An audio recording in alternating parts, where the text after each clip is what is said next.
Sorry. Let me work on that. There we go.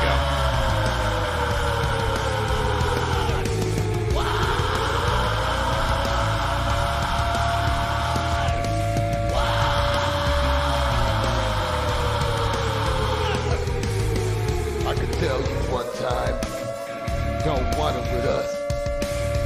I can tell you one time, that we'll fuck you up. I can tell you one time, go grab your guns. I'll tell you one time, this ain't philosophy.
Hello.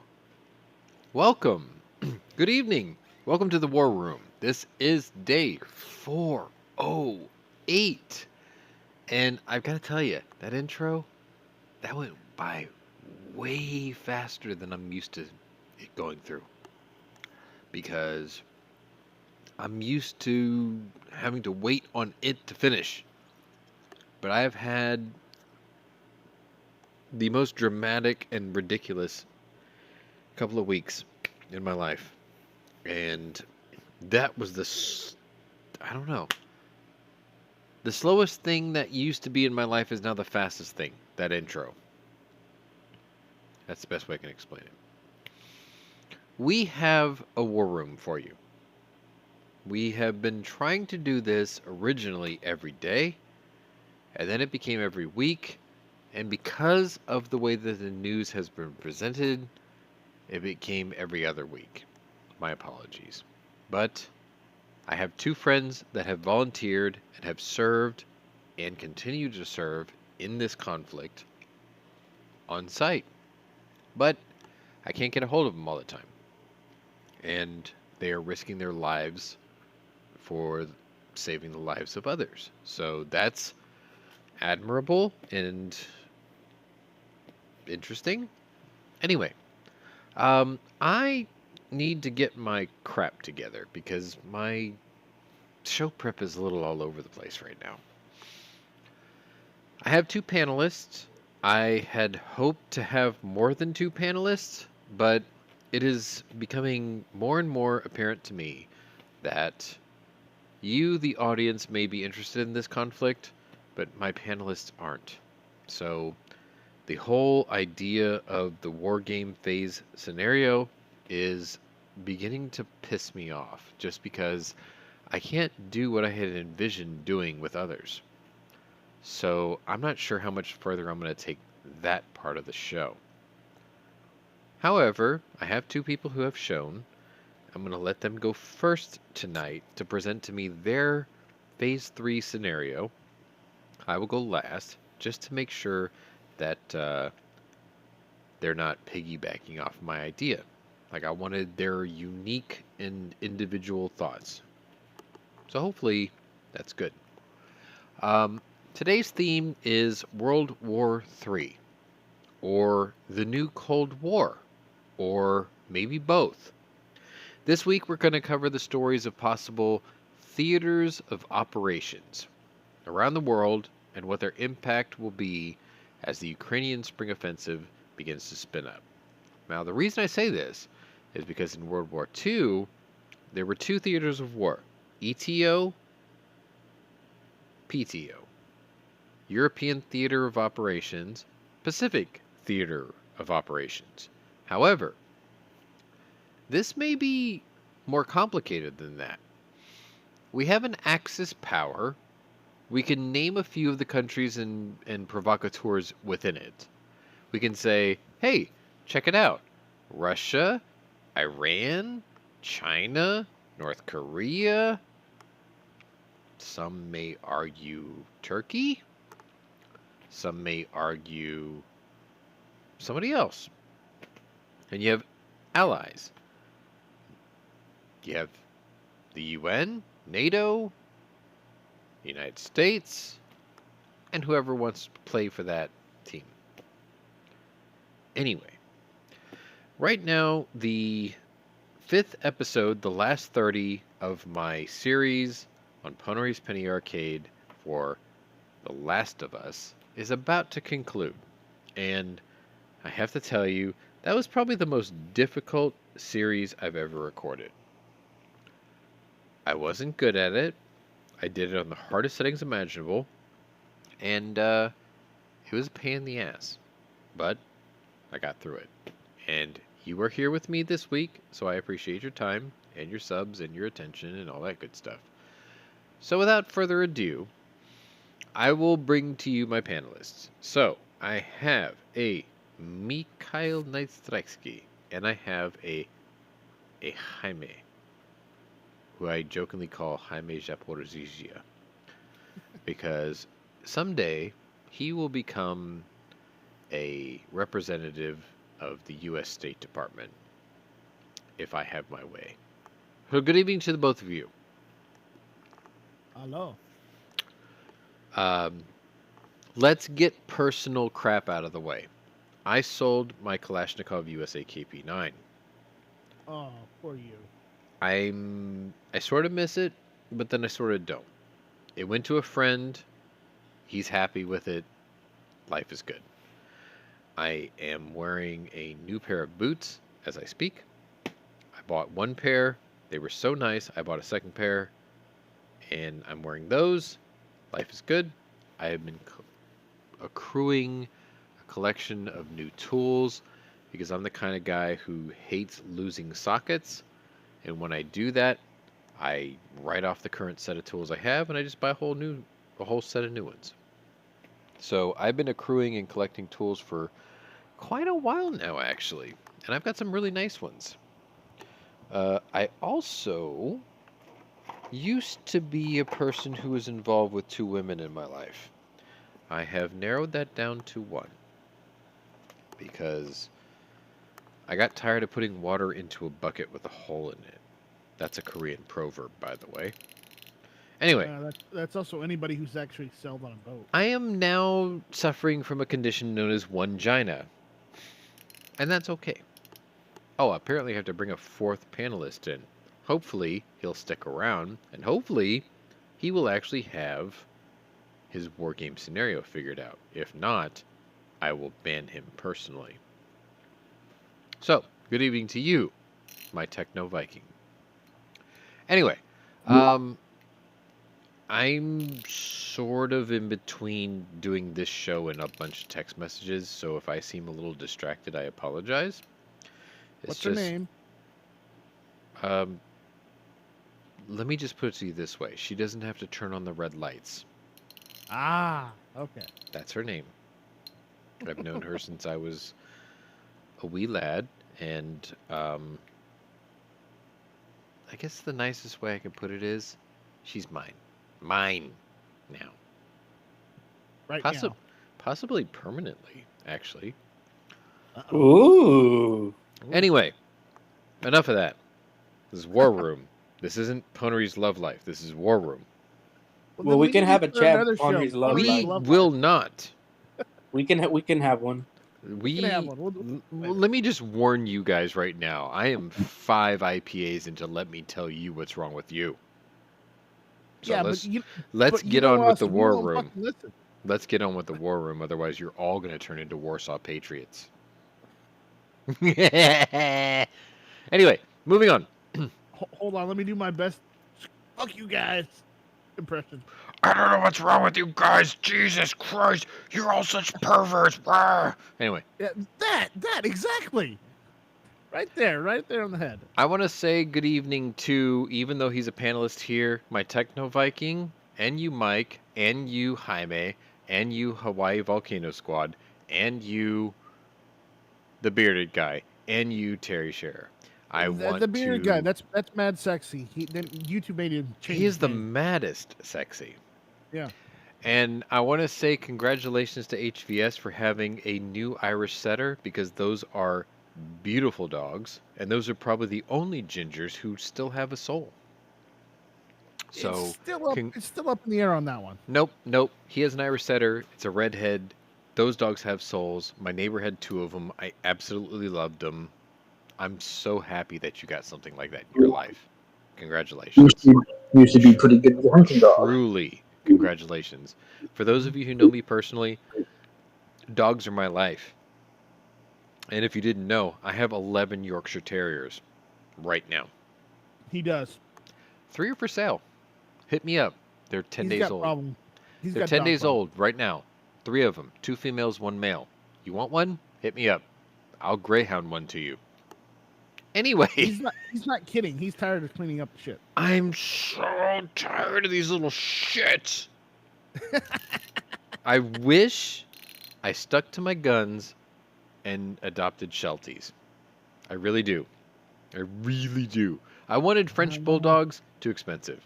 I saw Shelties, and I was like, ooh, little lassies. Yeah, I want those. Didn't do it. Anyway, HVS says if this show fails, it's because he never got a link. Let me remind you, viewers, panelists, potential panelists, and future panelists, there is a link to my server in every video description. Check the description of the damn video. You would have had a link, you idiots. Anyway, let's go on and we got a lot of shit to cover, because I thought I didn't have a lot of shit to cover, but we do. So let me just get this on, okay? This week's theme, we're going to say, is this World War III? Or is this the new Cold War? Or is this both? We're going to cover the stories of possible theaters of operations around the world and what their impact will be as the Ukrainian Spring Offensive spins up. Also, today, we are going to cover what I like to call Phase 3 of our panelists' war game. Uh-oh. Since we haven't done it week to week, because otherwise it should be like, Phase 10 by now. But this is Phase 3. That was today? It's Phase 3. Wait a minute. Who are we missing? We had 4. Who? Jaime. What the hell? What the fuck, dude? What the fuck, dude? He better get his NorCal Chirac internet figured out real quick. Anyway, we're going to go ahead and get into that first. We're going to start today's stories off back in March 31st. That would have been day 401, the day I should have done a show, but life got in the way for a lot of us, actually. It wasn't just me. Somebody went to the PSA event. Some of us were just trying to get into people, get into other people. Nice, warm, soft, squishy people. Funny you mentioned PSA. Oh, go on then. Guess where I went today? Where did you go today? I went to PSA today. And what did you acquire? I acquired more AR-15 magazines and a 75-round AK-47 drum. For the Hey, I got one of those. I did not. I looked. I either sold them or I misplaced the drums I had. So I have a video on how to load that properly. Yeah, I got the one by KCI. I have that one too. It's the all-metal one. I got that one too. Yeah. So I got it for the RPK because the RPK looks nice. Yes. With 30-round magazines, but it'll look better with the drum. Yeah, but boy, does it weigh it weighs down my wall mount. And I'm in the market for some cheap 40-round magazines. So if anybody could Croatian in the right direction. Classic. 40 rounders. I Classic. don't want 30s. I want 40s. Classic, because 12 the bucks. okay. I will link you after the show. Okay. I've So got. that's where I went today. Did I see anything interesting? No, because I was also looking for like an AR-10 lower, the PA-10 lower. But the problem is they didn't have any in stock at the store. Well. So I'm gonna have to call Josiah. Ah, he's back. Let me drag him in here. What have I done? There we go. Okay. You Sorry, back? I had a You issue good? on the. You good? Yeah. Did Yeah, you I have had to? a break. Did you have to break it to your really lovely cousin that I might be spoken for now? Yes, but I got she I got upset? a trap. She says you can deal with 2 women. You're fine. You have. No, you're fine. I mean, there's 2 holes that you can put into. PM after the Yeah. show. Okay. Well, no, I had a family emergency, and one of my family members have deceased. So, sorry. I ain't even gonna touch that. We'll speak to that on the reel after the show. Yeah. All right. Okay, I'm take it seriously. No jokes. All jokes aside, let's go ahead and get started then. First story I've got for you today begins March 31st, day 401, and we're going to talk about North Korea. Let me just start off by saying, if you are a fat-assed Korean with a shitty haircut and a set of aviators, do not wear a skin-tight leather jacket like this dipshit, because you look like a moron. Take it from a guy who's a couple of pounds overweight and is Korean. Me. North Korea is seeking to make a deal with Russia, exchanging its glut of weaponry. Let me just sidebar. A glut of archaic surplus garbage for much needed food supplies, according to U.S. security officials. National Security Council Coordinator John Kirby, former Navy admiral and now total absolute dipshit when it comes to his opinion on Afghanistan, that's a different sidebar, made the assertion Thursday during a press conference. We remain concerned that North Korea will provide further support to Russia's military operations against Ukraine, Kirby says. As part of this proposed deal, Russia would receive over 2 dozen kinds of weapons and munitions from North Korea. He continues, we also understand that Russia is seeking to send a delegation to North Korea and that Russia is offering North Korea food. If you just saw Philip Seymour Hoffman in Twister putting his fingers out going, food, that is exactly what I was trying to convey to you, in exchange for munitions. The alleged arms deal may be coordinated by a notorious Slovakian arms dealer, Ashat Mikrichiev, Kirby claims. Mikrichiev. Yes, that's the name. The NSC will continue monitoring the relationship between the two countries, warning that evidence of an arms deal could lead to an international incident. Any arms deal between North Korea and Russia would directly violate a series of UN Security Council resolutions. We have taken note of North Korea's recent statements that they will not provide or sell arms to Russia, and we're continuing to monitor this closely, Kirby said at his Thursday press conference. This is last Thursday, not yesterday. He added, we're going to continue to identify, expose, and counter Russian attempts to acquire military equipment from North Korea or from any other state that is prepared to support its war in Ukraine. North Korea revealed new, smaller tactical nuclear warheads on Tuesday as a U.S. aircraft carrier strike group docked in South Korea. The unveiling of the weapons, called Hwasan-31s, show potential progress by the North in creating warheads that are strong yet small enough to place an intercontinental ballistic missile capable of reaching American shores, according to Reuters. Images released by North Korea showed Kim Jong-un viewing the weaponry at an undisclosed location. That picture there. That is a fat ass in a leather jacket. That is not a good look. I am 25 pounds away from looking like that. No, that's I no. will That, opt. look at that look. Look at that look. That's I'm becoming my father look. I will opt the fuck out before I get to that look. No, look, he's trying to I emulate his get father, it. right? He wants to look like his father, who tried to look like his father, Kim Il Sung. I get it. Okay. Pretty stupid, if you ask me. It's just a disgusting fat ass. Yeah. Anyway, let me check a couple of comments here. Internet screwy in Ohio. True. Because Frankie lives there. Did North Korea send 50,000 troops to fight in Ukraine?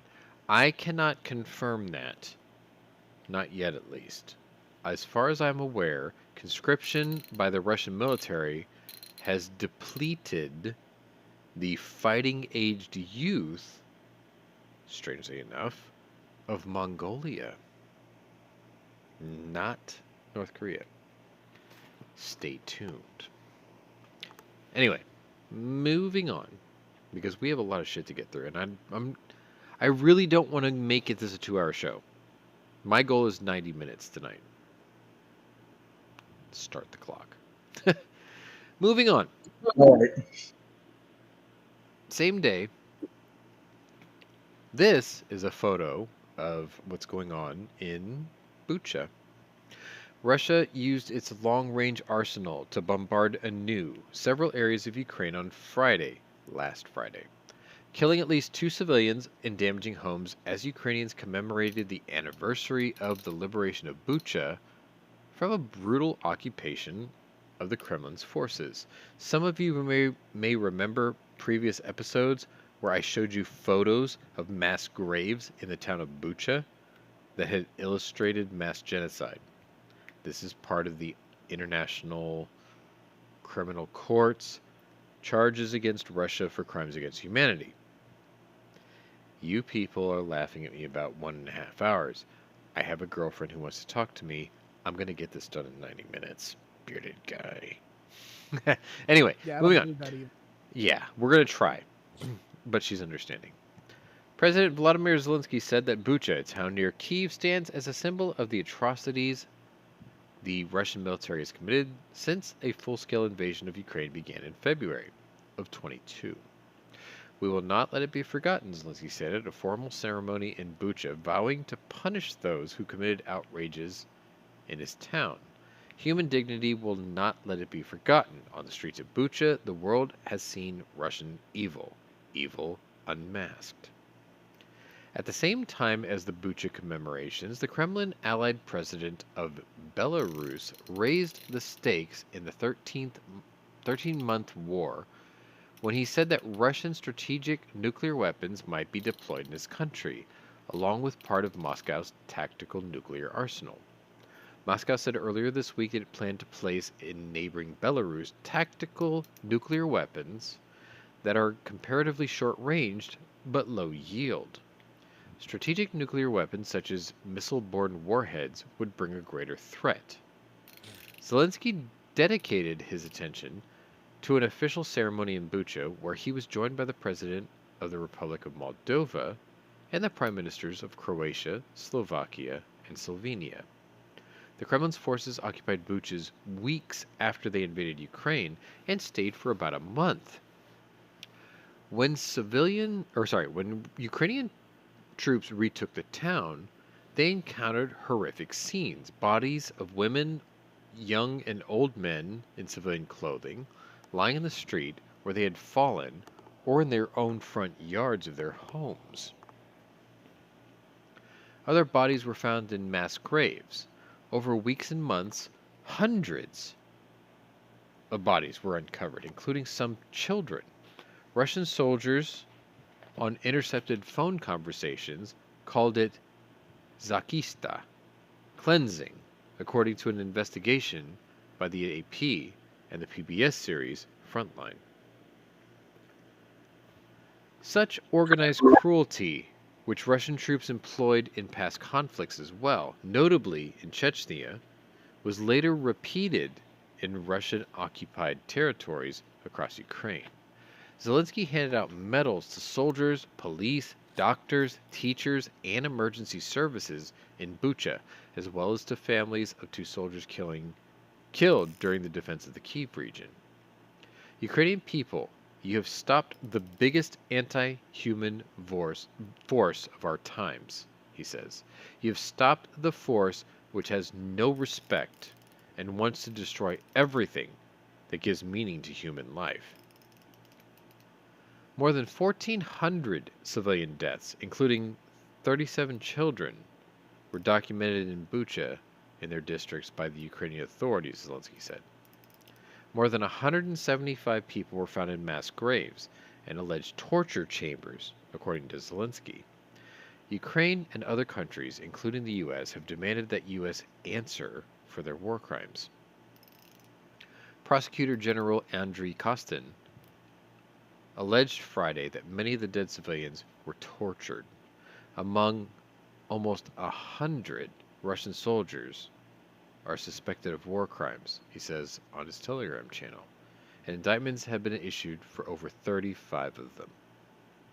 2 Russian servicemen have already been sentenced by a Ukrainian court to 12 years in prison for illegal deprivation of liberty of civilians and looting. I'm convinced that all these crimes are not a coincidence. This is part of Russia's planned strategy aimed at destroying Ukraine as a state and Ukrainians as a nation, Kostin says.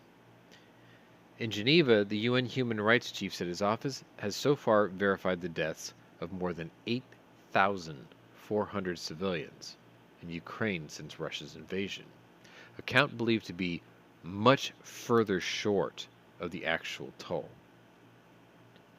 Volker Turk told the UN Human Rights Council that severe violations of human rights and international humanitarian law have become shockingly routine amid Russia's invasion. As well as making an announcement about possibly having Russian strategic nuclear weapons on his country's soil, the Belarusian president also expectedly called for a ceasefire in Ukraine without making any reference about how the two developments might be connected. A truce, Lukashenko added, said in his State of the Nation address in Minsk on Friday, must be announced without any preconditions, and all movement of troops and weapons must be halted. It's necessary to stop now until an escalation begins, Lukashenko says, adding that an anticipated Ukrainian counteroffensive using Western supplied weapons would bring an irreversible escalation to the conflict. But They're doing that already. yes. But Kremlin Yes. spokesman Dmitry Peskov responded that Russia has to keep fighting, claiming Ukraine has rejected any talks under pressure from its Western allies. Peskov also dismissed Hungarian Prime Minister Viktor Orban's remarks about the European Union mulling deployment of sending peacekeeping troops to Ukraine as extremely dangerous. Russia has maintained its bombardment of Ukraine with the war already in its second year. As well as killing at least two civilians in Ukraine, 14 other civilians were wounded last Friday, as Russia launched missiles, shells, exploding drones, and gliding bombs, the Ukrainian presidential office had said. 2 Russian missiles hit the city of Kramatorsk in the eastern Donetsk region, damaging 8 residential buildings. Throughout the Donetsk region, 1 civilian was killed and 5 others wounded by the strikes, the office says. 9 Russian missiles struck Kharkiv, damaging residential buildings, roads, gas stations, and a prison. The Russians also used exploding drones to attack the Kharkiv region. Russian forces also shelled the southern city of Kherson, killing 1 resident and wounding 2 others. The village of Lviv in the Kherson region was struck by gliding bombs and damaged about 10 houses.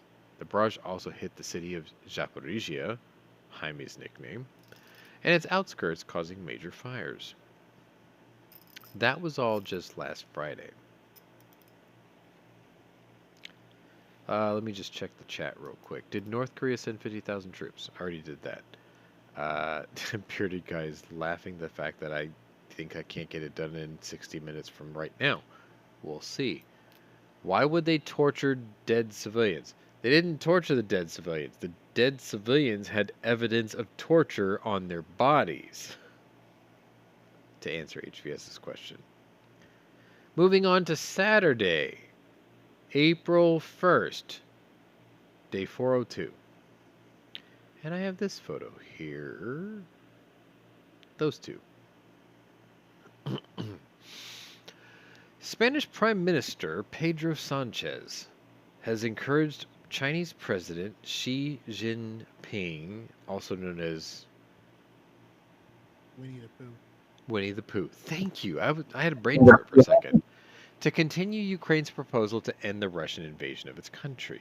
Sanchez said at a Beijing press conference on Friday that he notified Xi that Spain supported Ukrainian President Zelensky's proposals to end the war.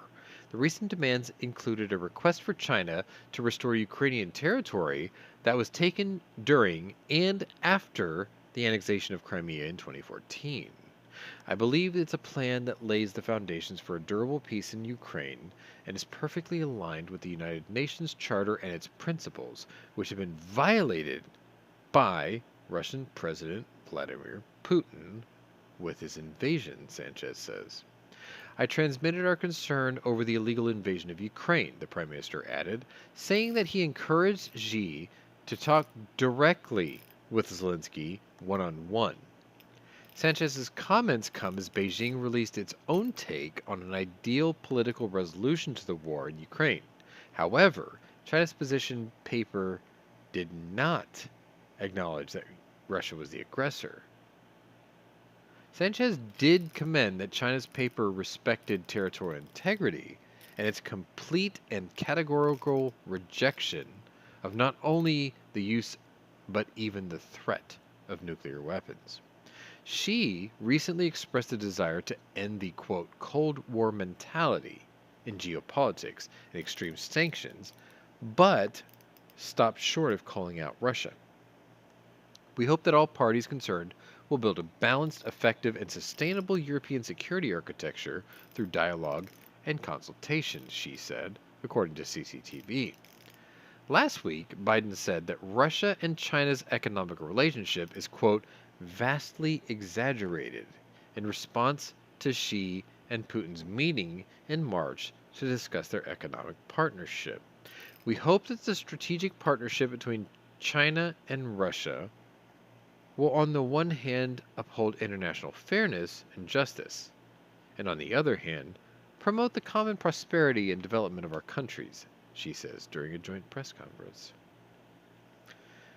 Let me just say, you should never believe a single thing that comes out of that shithead's mouth. No, you Because don't. he is the leader of a nation that has no natural resources. The only resource that China has is the human resource. They have nothing else.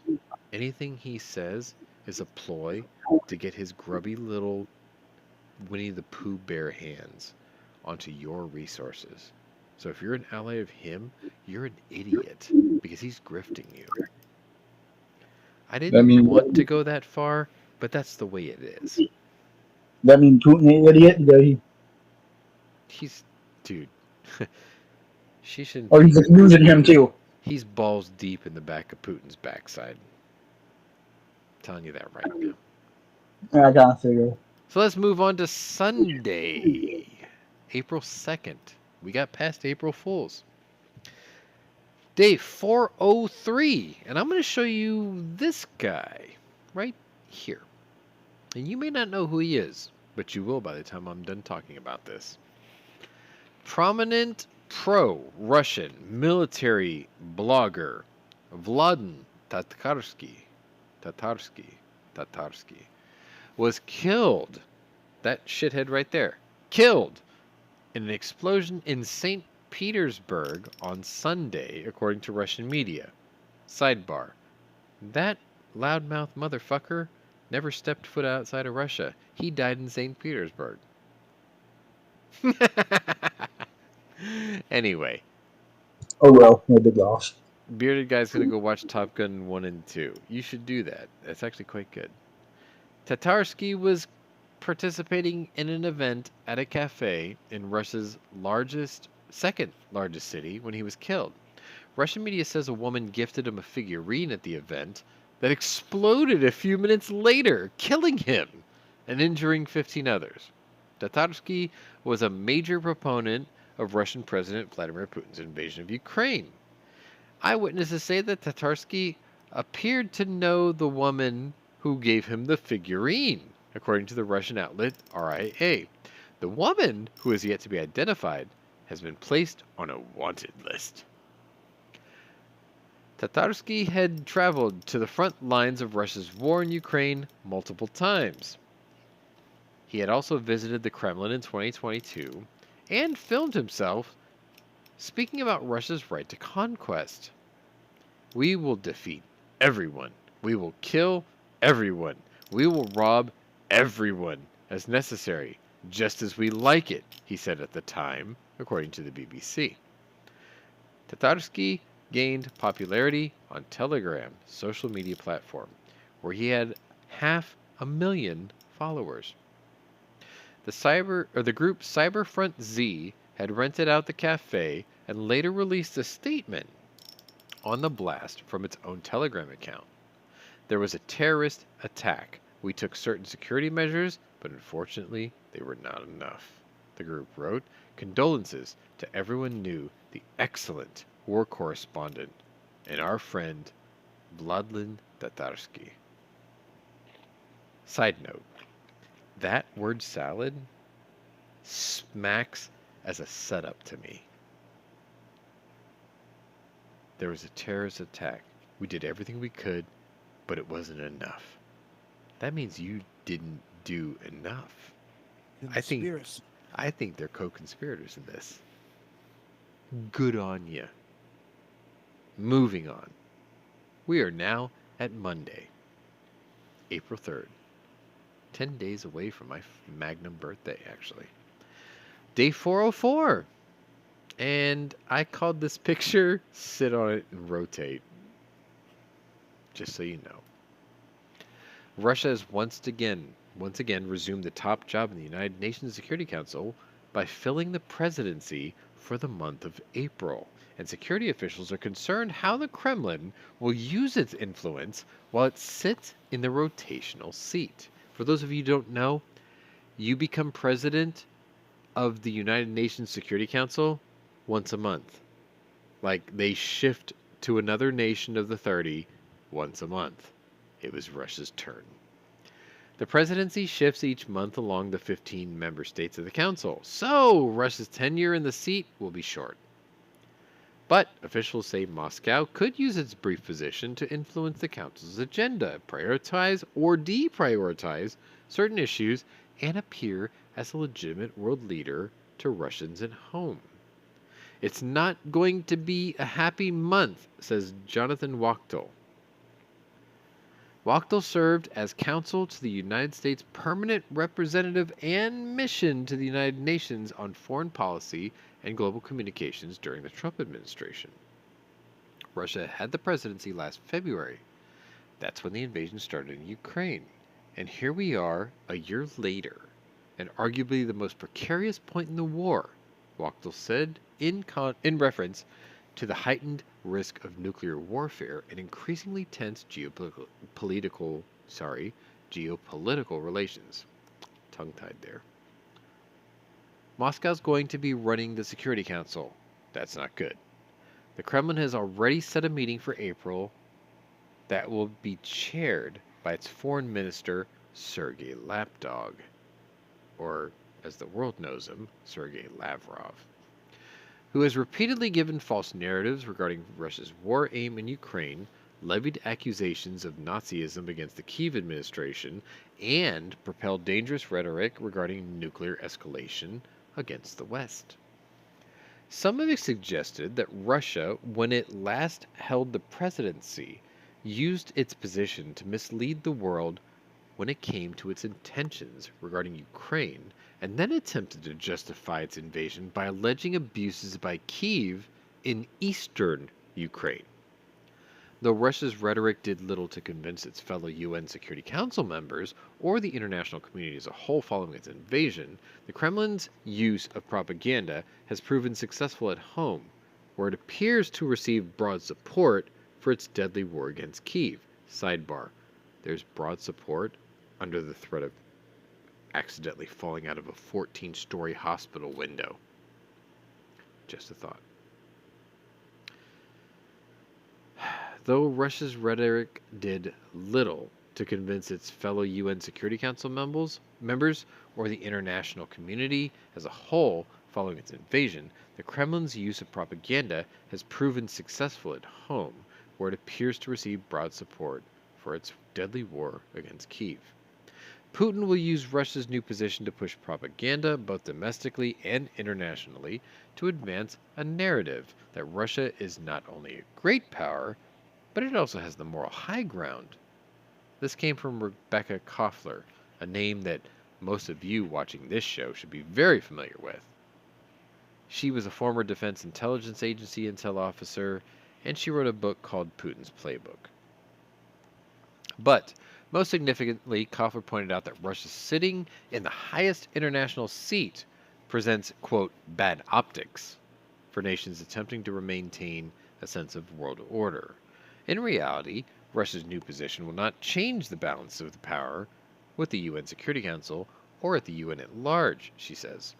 But the optics are terrible for the West. You've got a country whose leader is subject to an arrest warrant by the International Criminal Court, running the top global organization whose primary mission is to regulate international relations and uphold international law.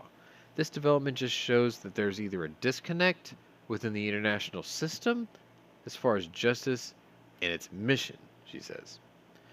Ukraine, along with some Western scholars, have questioned whether Russia even legitimately holds a valid seat on the Security Council, given that the body was established during World War II, and the Soviet Union was listed as a permanent member, not Russia.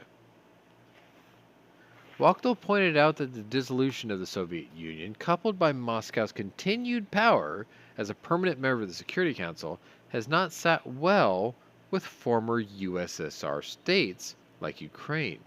The Soviet Union was in all reality a country that was run by a central power in Moscow, and there was a collective of 15 republics from the Baltics through Central Asia and the Caucasus. So the transformation of the Soviet Union into the Russian Federation is problematic for the other 15 independent countries that had spun off from the Soviet Union. These are legitimate questions that these independent countries have every right to ask, because Moscow is no longer representing that bloc. That's what I did my thesis on. Very Was good. that how the corresponding, how did the events in Ukraine from the Russian Federation is an unresolved frozen conflict Yes, left by the collapse of the Soviet Union. correct. Because it was, because in this period it was rather peaceful, the separation. There was no regaining of power, at least from Gorbachev. Right. So A similar argument has been made against China, as the Republic of China, ROC, which is now the Taiwan-based government, was listed as a permanent member, not the PRC, which took it over forcefully for Beijing in the early 1970s. This has been the status quo for decades now, and trying to scrap Beijing and Moscow's presence on the council, given their geopolitical prowess and historical legacy, would make it very difficult to make sense of the world order and try to make progress, Wachtel says. As much as Americans and Western liberal democracies would love to see the representation in the world that is beneficial to mankind and help to limit the power of autocratic regimes, this is just not realistic. There is no procedure to remove a permanent member from the Security Council, as the original member states were intended to be everlasting. While a country can be removed from the UN through a vote, sorry, I just got a text. I lost my place? Damn it. Oh, Russia's veto power as a permanent member would make this route futile. The Russian delegation to the UN did not return request for comment. Estonia, which is not currently on the UN Security Council, but which has faced increasing threats from Russia's aggression, condemned the move Friday and said it was, quote, shameful, humiliating, and dangerous to the credibility and effective functioning of the UN. They are a NATO member, though. Isn't it telling that tomorrow, April 1st, this is when the story was written, on the anniversary of the Bucha massacre, Russia will assume presidency of the UN Security Council? Estonian Ambassador Rein Tamsar said during a council meeting in Ukraine. A country that fights a war of aggression against its neighbor, commits most horrendous atrocities, threatens the world with nuclear weapons, and whose leader is a known war criminal with a standing arrest warrant from the ICC, should have no place in leading a body whose primary purpose is preserving international peace and security. It is up to the responsible members of this body to counter Russia's attempts to transform the primary venue of international diplomacy into a mockery and a platform of disinformation, he warns. I say bravo. You see, the thing is, Russia...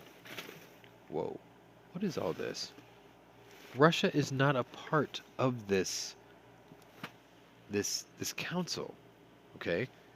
The Russian Federation has never been a part of this council. Ever. Not even once. The same thing can be said about China, because the leaders of that country are no longer there. When China was admitted into the UN Security Council, it was before Chiang Kai-shek took over. It was before communism took over. If anybody should be in the UN Security Council, it's Taiwan, because they are the descendants of those who had been run off. Mm-hmm. The same thing can be said about Russia. This is the Russian Federation. This is not the Union of Soviet Socialist Republics anymore. They are a fractured entity that was once 16 separate nations conglomerated. They are not that anymore. That is a fact. It died in, Nope. what, 1997? Yeah, That something like doesn't that. exist anymore. Which means Well- this membership, this admittance into the UN Security Council by these people is an absolute farce, a sham, a fake. Not be allowed. It is Remember a few all months back, fake. I was going on and on about how Estonia, Lithuania, and Latvia were removing all their Soviet-era statues Yes, and remembrances. they were tearing these things down and getting rid of them. Yes, I remember you Because very they don't wanna be- specifically pointing that out. They don't want to be part of the Soviet Union anymore. They don't want. They don't want to that be part of the stigma and the reputation of the former Soviet Union. Right, and on top of that, as I said before, they're all NATO nations now. Yes, HVS is pointing out the fact that Taiwan does not have nukes. I would question and counter his statement with, what the hell does it have anything to do with the fact that they're not part of the UN Security Council, but their descendants were? I think he's alluding to the fact that the communists in China, in China proper, have nukes, whereas the Taiwanese don't. Okay, So, possibly. so he's probably trying to correlate that those that have nukes are those Part that of the are in Security charge. Council, so only nuclear players can be part of the Security Council. Is that I what think he's, that's what he's is that what getting you at, think yeah. he's alluding to? Yes. Okay, well, if those entities have died, then they're not part of the council anymore, which means Russia, as a federation, by name, should be expelled. Well, Russia has inherited all the nuclear weapons from the Soviet Union. Inheriting and being voted in are two different things. Right, but they still maintain those weapons. Well, No. They maintain their position of possessing those weapons.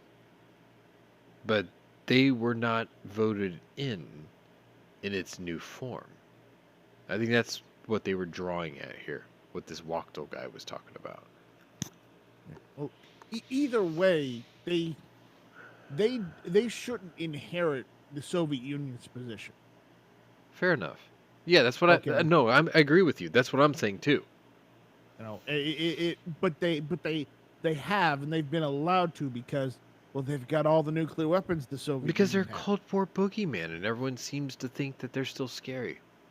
They seem to think they're still the big Russian bear. They are the big the- Russian bear, but they're starving. They may be big, they may be Russian, but they're no bear. The territory is big, but the bear is starving, and he cannot traverse the entire country. Not like before. Yeah. Net. Moving on. Moving on. Because I gotta get through this shit in 40 minutes, or I'm a liar. You see, I posted a bunch of shit today too. Dude, 40 minutes is all I got left. Well, keep going. Hurry.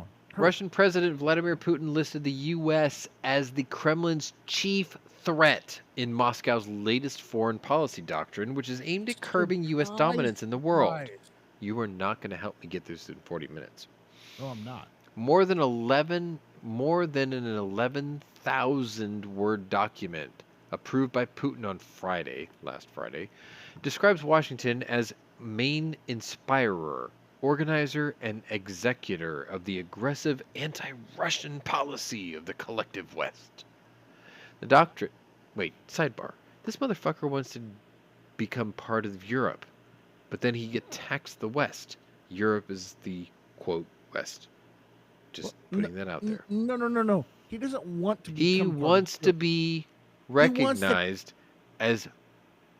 he wants to be recognized on parity with Europe. That has been his desire since the Cold War. He wants to retake half of Europe. No, he wants to be considered... No. Listen, I know this as a fact, reunify okay? the Soviet Union. No, That's what he wants. He wants to be recognized by Europe as equals. Because this fucking little shit was once head of the Stasi in East Germany. He had a taste of the European culture, and he's trying to drag his country into that stigma of European sophistication. And I argue you're wrong. This is a fact. No, this isn't even... I'm not even questioning this. He has tried for decades to be seen as an equal with European nations. He has tried to ingratiate himself into European culture. And the Europeans have been like, no, you Slav shit. You're a communist. Fuck off. That's why he's so pissed off. This isn't a question of it. This is a fact. This is why he's so bitter. Anyway. Moving on. Like, he's been trying to say that we're just as good as Europe. And the Europeans are like, you're not as cool as us. That's his bone of contention. It's always been his bone of contention. Anyway. Following its invasion of Ukraine and the near-complete deterioration of relations with the U.S. and its Western allies, Moscow increasingly has turned to nations known to be top adversaries to Washington's like of China, Iran, and North Korea. The document accused the U.S. and its allies of using the war in Ukraine as pretext to take anti-Russia action and unleash a new type of hybrid war against Moscow. Moscow, which has refused to withdraw from Ukraine despite overwhelming international calls to do so, claimed it was still open to having a strategic partnership with Washington and called on it to abandon its policy of power domination and revise its anti-Russian course. Russia singled out China and India as chief partners, and it intends to work with more fully moving, and said it would work with its partner nations to counter the West's policy of confrontation and hegemonic ambitions. The Russian Federation intends to make it a priority to, quote, eliminate the vestiges of domination by the U.S. and other unfriendly states in global affairs, create conditions to enable any state to renounce neo-colonial and hegemonic ambitions, the document says. The document essentially a diplomatic handbook on countering the U.S. in the global sphere, said Russia would focus on expanding its ties with nations across Eastern Asia, Latin America, Africa, and the Middle East. Look no further than the plan known as BRICS, who Jaime very carefully and very correctly pointed out to me about 2 weeks ago. The document, essentially a diplomatic handbook on countering the U.S. in the global sphere, said Russia would focus on expanding its ties with nations. I already said this part, didn't I? Experts have been warning against Russian attempts to expand its influence across the globe, similar to China's moves to do so through its Belt and Road Initiative. Remember us talking about that? Particularly as the Biden administration looks to repair and shore up U.S. ties in areas like Africa and the Middle East. China-Russia summit was about de-dollarization. You are correct, HVS. One of these days I'm going to sit down and we're going to have an entire episode about BRICS, just so you know. Russia, which assumed the presidency of the UN Security Council Saturday for the month of April, accused the West of using international systems like the UN to deploy illegal instruments like sanctions in an attempt to suppress changing world powers. I would argue that he's trying to say that we're suppressing attempts at changing world powers. Humanity is currently going through revolutionary changes, the document said, the changes which are now taking place and which are generally favorable and nonetheless not welcomed by a member of states being used to the logic of global dominance and neocolonialism. These countries refuse to recognize the realities of a multipolar world.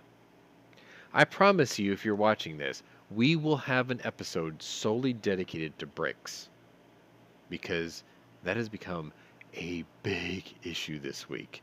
Matter of fact, I think, despite the fact that we've been going bi-weekly, we're going to do an episode next week specifically on BRICS.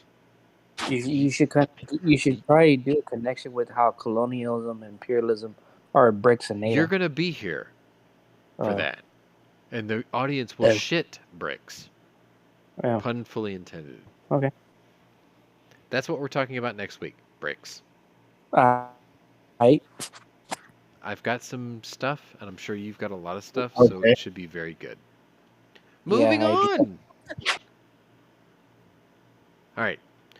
This guy.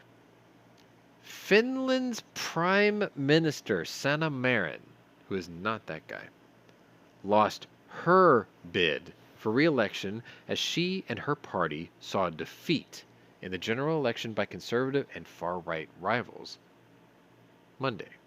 Marin's Social Democratic Party, well, there's your problem, came in at third place in race with razor-thin margins of after 20.8% of Finnish voters threw their weight behind the center-right National Coalition Party.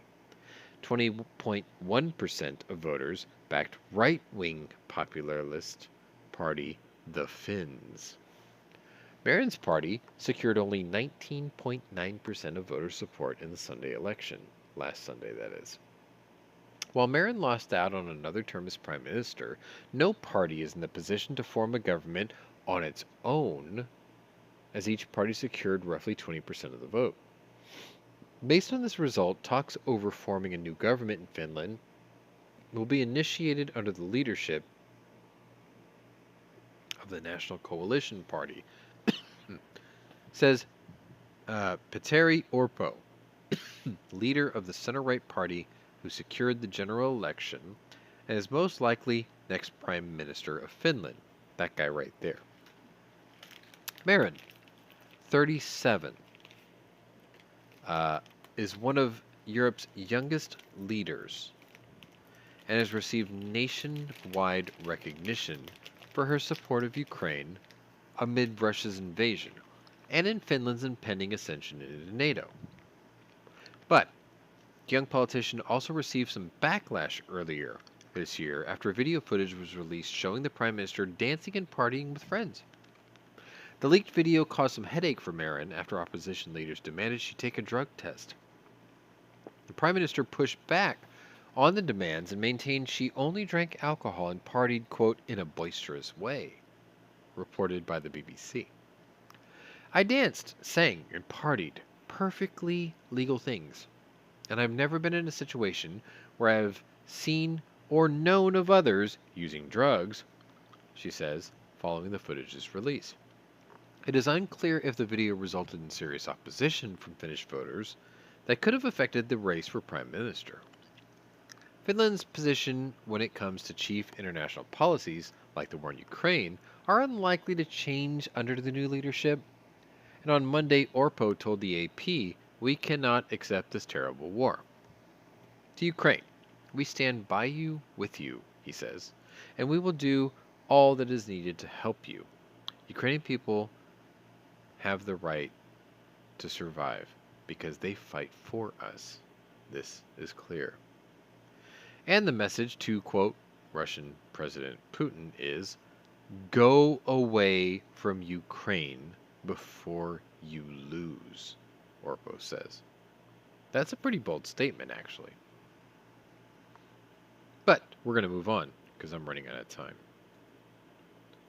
Here you go. Tuesday. 29 minutes. Tuesday, April 4th, day 405. We're getting through this. Finland joined NATO to become the alliance's 31st accepted member Yes, they on did. Tuesday, issuing a major rebuke to Moscow and doubling the border length Russia shares with the military alliance. I don't know why he was pointing at the ceiling. Russian President Vladimir Putin's invasion of Ukraine spurred Finland to join the military alliance last year. Sidebar: Ukraine has been trying to get into NATO since, at the minimum, at the minimum since 2014. But realistically, 97, I think. Before even 2008. And as you had pointed out, because you happen to be involved with an insider, since the 90s. You're correct. But that would have been right at the fall of the Soviet Union, so chances are, in the annals of history, it's not going to be then. It's probably going to be about 2008. But even then, the intention was on the record, for sure. So, let's see, where did I leave off? Russian President Vladimir Putin's invasion of Ukraine spurred Finland to join the military alliance last year. Both Finland and Sweden filed to join NATO, though Sweden's process is still ongoing. Well, yeah, because you're not bordering Russia, you're inland, so NATO's going to be like, yeah, you can wait. Because that's what they do, because they're shit lords. Just the northern part of Sweden have a Russian border. Uh-huh. They Very let small. Finland in because they're the buffer. They don't give a shit about Sweden getting in yet because it's like, you're a couple hundred miles away. We can hold you off. This is why I don't like NATO. Both Finland and Sweden both filed to join NATO, though Sweden's process is still ongoing. NATO officials will raise Finland's flag between the French and Estonian flags in a ceremony later Tuesday. NATO has said that it has no immediate intention to step up military presence in Finland. Some members have deployed troops there for war games over the past year, however. As with all NATO members, Finland will benefit from the collective security guarantee of Article 5. An armed attack against one or more of them in Europe or North America will be considered an attack against all. Moscow has already threatened to deploy troops on its side of the border with Finland if NATO moves to expand its presence in the new member country. Sidebar: call their bluff, you fucking retards. Call their bluff. See if they do it. Because if they pull troops away from Ukraine and they put them at the border with Finland, that just makes them that much weaker. Yep. The NATO treaty requires that member countries unanimously approve any new additions to the alliance. Turkey was the sole country to formally oppose Finland and Sweden's entry, arguing that their policy supported certain Kurdish rebel groups that Turkey opposed. Finnish and Swedish leaders negotiated with Turkish President Recep Erdogan for months, and they ultimately came to an agreement for Finland. Erdogan will formally approve Finland's entry on Tuesday, sharing the approval papers with Secretary of State Antony Blinken. Sweden is the next in line to join the alliance, but still faces opposition from Erdogan. Swedish Prime Minister Ulf Kristersson said that at a news conference in Stockholm in March that it was clear since NATO's Madrid summit in June that Finland's road to membership would likely be smoother than Sweden's. The two countries had hoped to join NATO at the same time, hand in hand. Nevertheless, both Swedish and NATO officials have stressed that Sweden's entry into the alliance will happen. The only question is, how long might it be delayed? Well, let me just tell you, look no further than how long Ukraine's admission has been delayed. You people are fucked. Moving on. I'm going to show you these two dark, long, hard, phallic symbols. They're just so big. Oh my goodness, they're just so big. Just makes me want to crack open a Bud Light. What about Johnson? Russia's defense minister Sergei Shoigu issued a threatening warning against NATO Tuesday as Finland officially joined the alliance and expanded the network. Finland and Sweden, which for years had passed on joining the military bloc, looked to join the then 30-member alliance following Russia's deadly invasion of Ukraine and its increasingly hostile rhetoric against European nations that opposed the illegal war. Joining NATO means Helsinki now enjoys the complete protection of the alliance if Russia were to strike Finland. Article 5 of the NATO Charter says that an attack on one member will trigger the response from all members. But despite Moscow's direct influence in Helsinki's division, Shoigu on Tuesday said that the move could lead to further hostilities. Again, called their bluff. Well, The North Atlantic Bloc is strengthening its anti-Russian course, which is leading to an escalation of the conflict, he said in an address to top military officials, according to a statement provided by the Euromaidan press. Yes, it's called Euromaidan. NATO is carrying out a set of measures to increase the combat readiness of the joint armed forces, intensifying combat training and reconnaissance activities near the borders of Russia and Belarus. Shoigu pointed out NATO's membership expansion.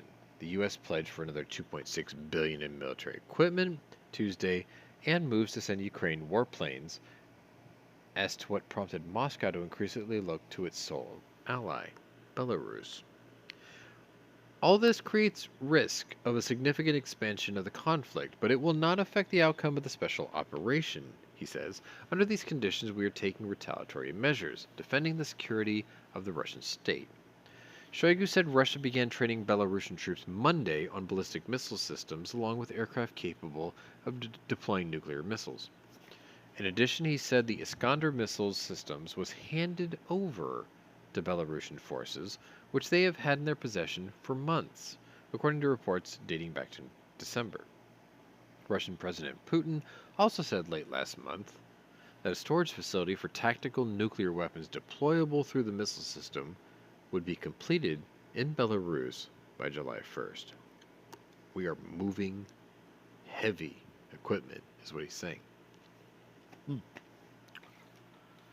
So HVS says he can't wait for blonde Swedish nurses to deploy to Hawaii for training in RINPAC.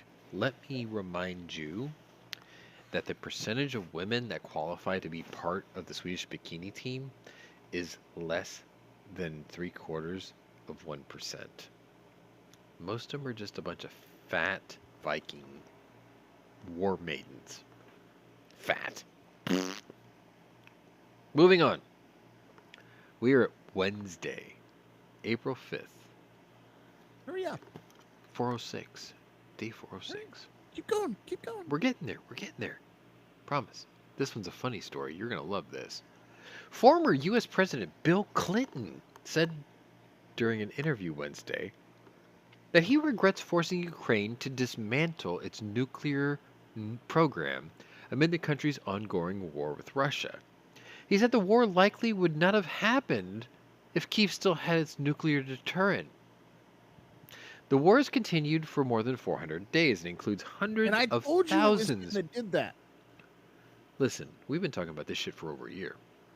I know, but I told you it was Clinton that did it. And you argued with me left and right saying No. it wasn't Clinton. No, because if you go back to 2008, well, okay, maybe it's before 2008. You might have a point there. Anyway, the war has continued for more than 400 days and includes hundreds of thousands of casualties, including civilians and soldiers. During an interview with Irish news service RTE released on Tuesday, Clinton suggested that Russia would not have invaded Ukraine if Kyiv still had its nuclear deterrent. I feel a personal stake because I got them, Ukraine, to agree to give up the nuclear weapons, Clinton said, and none of them believe that Russia would have pulled the stunt if Ukraine still had them. The comments closely correlate with the argument of pro-Second Amendment advocates use when discussing gun ownership and the presence of firearms as a deterrent to escalated violence. In 1994, the Budapest Memorandum, the Ukrainian government in Kyiv agreed to surrender the world's third largest nuclear arsenal, which consisted of 1,900 strategic nuclear warheads. In exchange, the US, Russia, and Britain provided Ukraine with security assurances, agreeing to, quote, respect the independence and sovereignty and the existing borders of Ukraine, and, quote, to retain and refrain from the threat or use of force against their country. According to the Wall Street Journal, Ukraine's first president, Leonid Kravchuk, remained unconvinced by the 1994 agreement, stating immediately after signing it, if tomorrow Russia comes into Crimea, no one would raise an eyebrow. Clinton said Russia pursued an invasion of Ukraine as soon as it became convenient. When it became convenient to him, President Putin broke it and first took Crimea, Clinton says, according to a Business Insider. And I feel terrible about it because Ukraine is a very important country. Simon Miles, an assistant professor at Duke University's Sanford School of Public Policy and a historian of Soviet Union and U.S.-Soviet relations, told the Insider that, quote, a nuclear-armed Ukraine would enjoy high confidence and territorial integrity. Miles added, we would not see this invasion in all likelihood. Both Russia's invasion of Ukraine have occurred during the only two Democratic administrations that came after Clinton. In 2014, under Barack Obama, when Russia seized the Crimean Peninsula, and again in 2022, under President Biden. Oh, I got to drag Jaime back in here, don't I? I have to agree with HBS on his latest comment. He What? says if Ukraine had kept the nukes, they would have had a seat on the Security Council, and you're Yeah. damn right they would have. Yep. Also, they gave up the weapon, the nukes, so they can join NATO, as they thought. Right. Yeah. They were lied to. Look how that worked out. They were lied to. Let's not kid Yep. ourselves. Both Russia's invasions of Ukraine have occurred during the only two Democrat administrations that came after Clinton in 2014, under President Obama when Russia seized the Crimean Peninsula, and 22 under Biden. Clinton's argument for deterrence is similar to that used by Second Amendment proponents, like the National Rifle Association, who have contended that crime will decrease as guns become more available to the law-abiding. It will. File that under duh. For No, I think decades, that- gun control no, activists file have that under, we predicted that told you crime so. will increase as more people own guns or burdensome restrictions on gun rights are repealed. The opposite has been true. The NRA's Institute for Legislation Action reported back in 2021. Americans own more firearms, and Americans in more states can lawfully carry a concealed firearm than they could decades ago. But crime rates have fallen significantly. The violent crime rate has decreased 52% from the 1991 all-time high. Americans have acquired more than 215 million new firearms in the same time period, more Mhm. than doubling the number of privately owned firearms in the United States, the NRA stated in the report. As violent crime has decreased, the number of right to carry states and the number of people who carry guns for protection away from the home have What's that risen up? to all time highs. No fucking shit.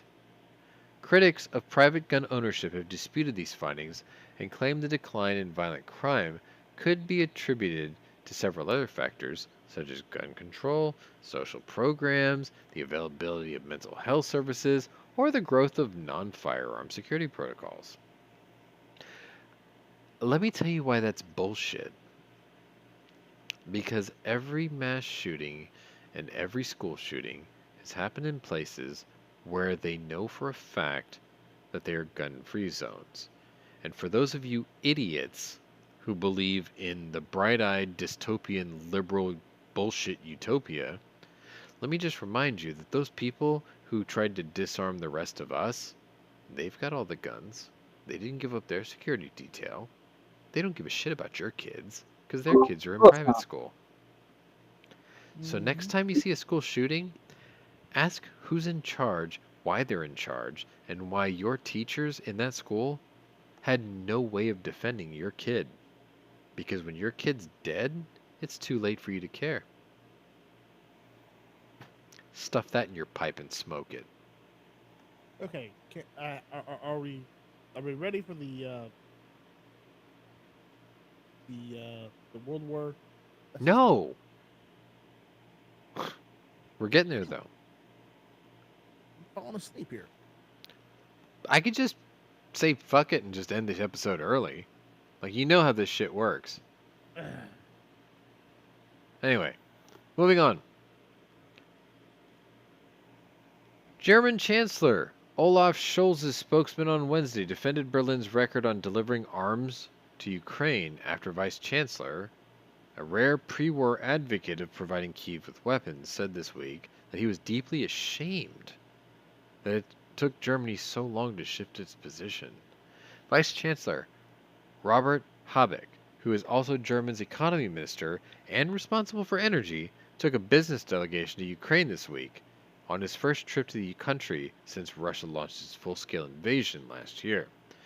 In May of 2021, Habeck, then a co-leader of Germany's Green Party, which was in opposition, visited Ukraine and called for the delivery of defensive weapons. His comment drew widespread criticism at the time, even within his own country. A video clip of his Monday meeting with President Zelensky posted on Ukrainian leader's Telegram channel showed Habeck saying of Germany's weapons deliveries to Ukraine, "We changed our position, but took too long and was too late." I think not all of German politicians would say the same, but I feel deeply ashamed, Habeck says. He stressed that part of his job over the past year has been to help delivering weapons as fast and as many as he could in this ongoing in this is his ongoing promise. Scholz's government, which took office in December of 21, started giving Ukraine weapons shortly after Russia invaded the country. Although Germany has become continental Europe's biggest supplier of arms to Ukraine, the German government and Scholz have continued to face periodic criticism for perceived reluctance to step up aid, notably ahead of the decision in January to supply battle tanks. Scholz's spokesman, Stefan Hebestreit, on Wednesday defended the government's reproach. The Chancellery is still firmly of the opinion that we have done exactly the right thing, always at the right time, he told reporters in Berlin. Hebestreit pointed to the German leader's oft repeated principles of supporting Ukraine as strongly as possible, preventing a direct conflict between Russia and NATO, and acting in coordination with his allies. Above all, with our American partners and friends. Habestreit said that he did not want to comment on Habeck's words, which, quote, stand for themselves. That's just convenient. He's like, look, I'm trying to be as tough and forceful and macho as possible, but I'm not going to put words into that guy's mouth, because he's the one in charge. I'm just a critical asshole. Moving on. See? Look how quick that one was. You're going to like this one too. A former communications officer in Russian President Vladimir Putin's elite secretive security service has defected. And after deciding he would not work for, quote, a war criminal following the invasion of Ukraine. Gleb Karakulov boarded a flight to Turkey and fled Russia with his wife and daughter in October, becoming one of the most highly ranked Russians to defect over Putin's war in Ukraine. Our president has become a war criminal, he said in an interview reported by the AP. It's time to end this war and start being silent. As security... That guy's dead. What's that? Well, that guy's gonna die. He ain't dead yet. No, but he's gonna die soon. As a Oh, yeah, security there you go. official involved in ensuring Putin's personal safety, Karakulov has unique knowledge of the Kremlin's chief life, lines of communication, security details, and potentially other classified information. Between 2009 and 2022, Karakulov worked as an engineer in a field unit of the Presidential Communications Department of the secretive Federal Protective Service, similar to the CIA, and was responsible for establishing secure communications for the Russian president and prime minister wherever they traveled. Putin, who was once thought of as a charismatic individual, has become increasingly paranoid in recent years, and following his invasion of Ukraine, has turned to even greater measures to ensure his security. According to Karakulov, the increasingly isolated leader refuses to use the internet, does not have a cell phone, and apparently refuses to fly, preferring to travel via armored train. The Russian defector also said that Putin in October had ordered that the Russian embassy in Kazakhstan be outfitted with a secure communications line, which was the first time Karakulov had been ordered to fulfill such a request. One anonymous official with a security background from a NATO nation said that a defector with the level of insight that Karakulov holds, is a very great level of interest. That would be seen as a very serious blow to the president himself because he's extremely keen on his security and the security is compromised. The Kremlin has not commented on Karakulov's defection. It is unclear whether he or his family are now where they are located, as he and his family have gone underground due to security concerns. Karakulov was originally interviewed by the London-based investigative group, the Dossier Center, who provided the AP with more than 6 hours of footage and verified his position in Putin's elite security service. On a side note, you ran away to Turkey. You need to run away much further west than just Turkey. If he ran away to Turkey, there's KFSB agents stationed in Turkey, so Yeah. homie's gonna be kidnapped real quick. Yeah, you need to run away to like the Canary Islands or the Cayman Islands. He needs to go to Or better yet, the Aleutian Islands. Just He will be dead in a couple of weeks. keep he running. needs to go to England because they I have was a gonna really say good the Florida Keys. Keep running, brother. He's gonna Oh, be yeah, dead in a week if you don't stay there. Keep Oh, yeah, running and only go to hospitals that have one floor. Because if you fall out of a 14-story window, you're fucked. It's over. Just saying. Just saying. Moving on, because we got most of these stories are short now, and I want to get through this quickly. Spanish police said Wednesday that they had detained one Russian national and not one my people. Ukrainian national for their alleged smuggling of defense material to Russia in defiance of European sanctions. The national police, the Policia, said that the 2 people were arrested in Spain's northern Basque Country region on an undisclosed date. Customs agents aided in the police investigation that started in June 21 when police detected what they suspected was an illicit operation to send double-use aeronautical equipment to Russia. The police said in a statement that they suspected that the smuggling ring was meant to help Russia elude the European Union trade sanctions imposed on it following the February 2022 invasion of Ukraine. The smuggling ring that has been broken was designed to supply military equipment for the aeronautics sector, the National Police said. The smugglers had developed a sophisticated system of evading international customs protocols, controls, and whatever else the police wants to say. That made the shipments appear to be destined for countries not under embargo, only for them to end up in Russia. The arrests were accompanied by raids on the suspects' homes. The case is now in the hands of a national court judge. Police did not provide any more information on the identity of the suspects when asked by the AP. I was just reminded that I have a 5-minute warning with HVS, so I gotta get this shit wrapped up. Moving on. Thursday, April 6th, yesterday, day 407. This guy. Greece, remember those guys? Has pledged military assistance for Ukraine for as long as it takes. But officials caution that the country needs to keep much of its Russian-made weaponry for its own defense needs. Ukrainian Defense Minister Alexei Reznikov visited Athens Thursday as part of regular meetings with officials from NATO countries. He was promised more military aid, artillery, and small arms ammunition shipments, access to Greek hospitals for wounded military personnel, and additional Soviet-era BMP infantry fighting vehicles. Greece, quote, will provide every support to Ukraine at this very important, crucial stage of the war. This came from Greek Minister Nikos Panagiotopoulos, said during a joint appearance with Reznikov. Yeah, I said that right, actually. We will continue to support Ukraine for as long as it takes. That's a very clear position that we have taken from the outset. Military officials said Greece had also provided traders for Ukraine's special forces and tank operators as a contribution to the massive military assistance effort led by the United States and its allies. Russia had traditionally close ties with Greece before the war in Ukraine for decades, and had been singled out as a supplier of arms for the NATO member, including the S-300 air defense missile system.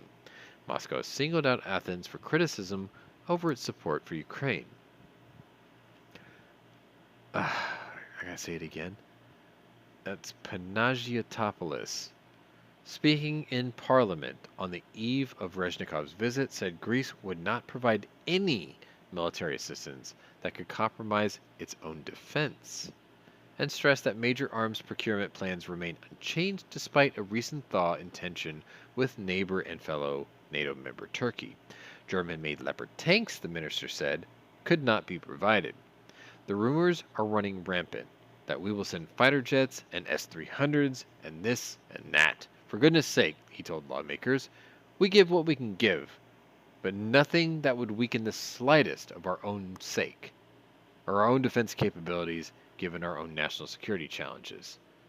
Which probably means, listen, we got broke twice, Germany bailed us out twice, we don't have a lot to give, so we're not going to give anything that we can't afford to give. Reznikov said Greece had offered assistance to Ukraine to better integrate its navy with NATO. After this war, after the victory of Ukraine in this war, together with our partners, we will continue to develop our own defensive capabilities, Reznikov says. Okay. I have, I think, 3 stories left, so we should be able to get to these quickly. Here. The US, UK, Albania, and Malta walked out of a Russia-led United Nations meeting Wednesday as Moscow's envoy for children's rights, wanted by the ICC for war crimes, began speaking to the Security Council via webcast. The US and Britain also reportedly blocked the video from being broadcast on the UN's website, reported Reuters. UN Ambassador to the UN, Linda Thomas-Greenfield, told reporters that the diplomats blocked the webcast as Russian Commissioner Maria Lvova-Belova, Mr. Lova, began speaking to ensure that she was not granted an international podium to spread disinformation and to try to defend her horrible actions that are probably taking place in Ukraine. Last month, the ICC levied arrest warrants against Russian President Putin and Lvova-Belova, Mr. Lova, after accusing them of illegally deporting children from Ukraine to Russia, following nearly a year's worth of investigations into numerous alleged war crimes. Russia has dismissed the warrants and said that they were invalid, and Moscow does not recognize the authority of the ICC. While the international community has accused Russia of illegally deporting children, some of whom were separated from their families in Ukraine, the Kremlin has positioned it as a humanitarian aid program. During her address to UN diplomats, Lavova Belova, Mr. Lovalova, sorry, it's just a joke, reportedly showed images of Ukrainian children and claimed Moscow has admitted to transporting children across its boops. That I want to stress that unlike the Ukrainian side, we don't use children for propaganda.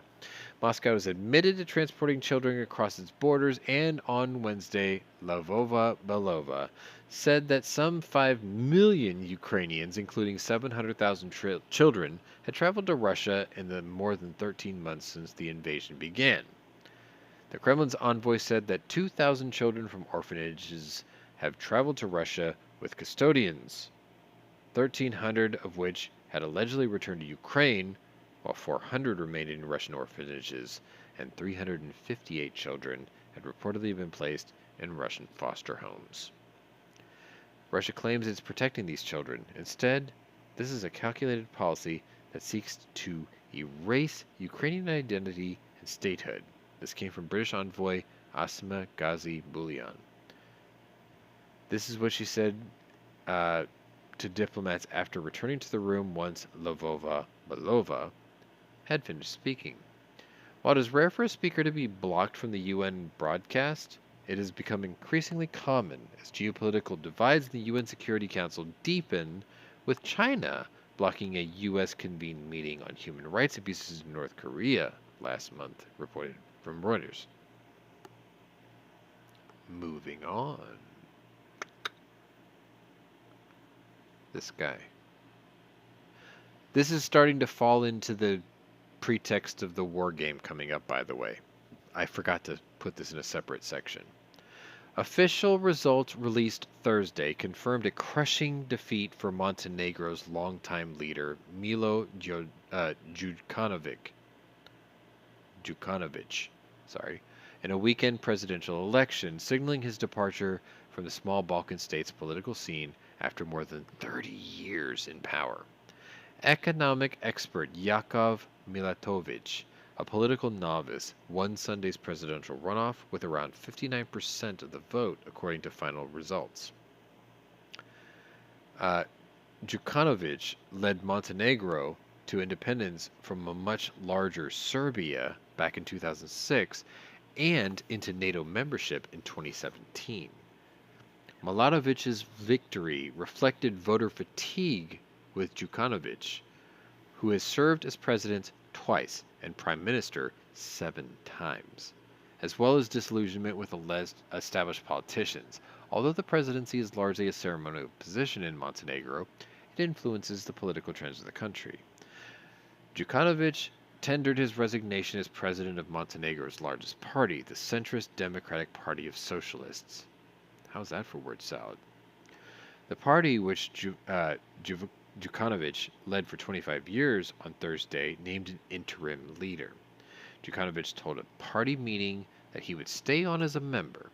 He said that the party's election performance was, quote, unsatisfactory, but not so low given what he called, quote, the influence of certain factors from outside of Montenegro, a reference to negative propaganda against him from Serbia and the Serbian Orthodox Church during campaigning. This was Djukanovic's first loss in an election since he entered politics in the former Yugoslav Republic in the early 1990s. During his decades in power, the 61-year-old switched from being pro-Serbian communist to a pro-Western politician, because that's what's fashionable. Milatovic, 36, first entered politics in 2020 after finishing his education in Britain and the United States. The outcome of Sunday's election is likely to impact an early preliminary vote for June 11th. That vote was scheduled because of a months-long government deadlock that stalled Montenegro's pending European Union membership and alarmed the West as the war rages on in Ukraine.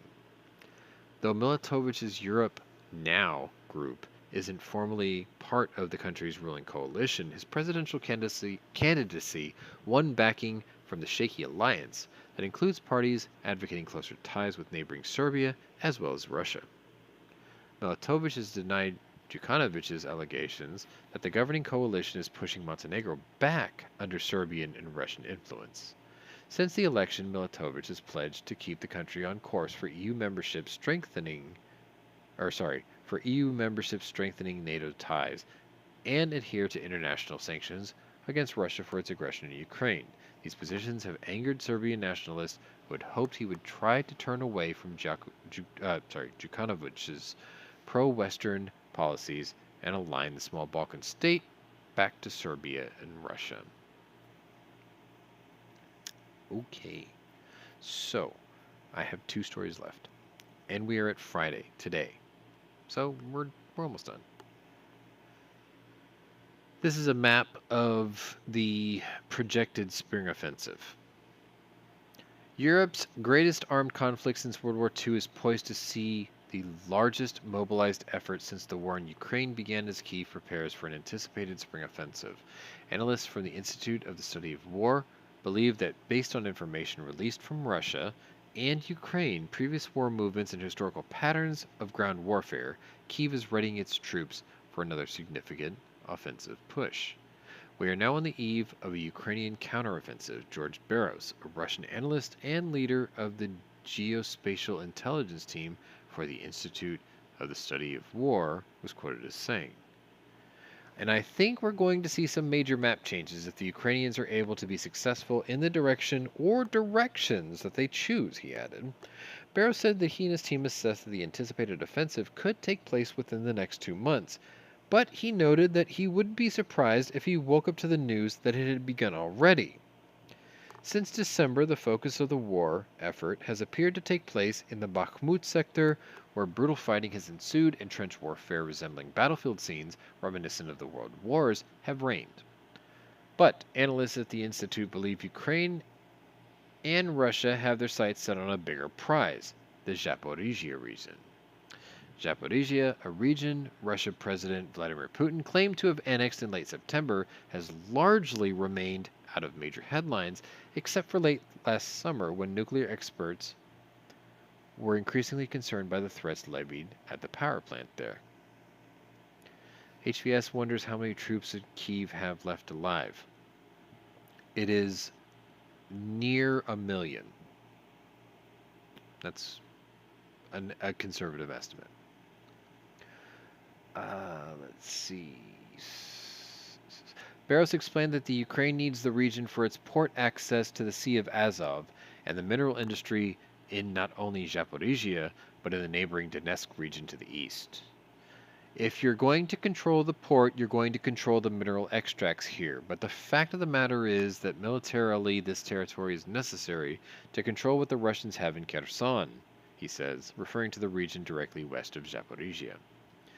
The Zaporizhia region sits in between Kherson and Donetsk, which the analyst explained is not only needed if Ukraine wants to take back sea lanes as far as Odessa, but to block Russia's ability to adequately supply forces in Crimea through its Kherson networks.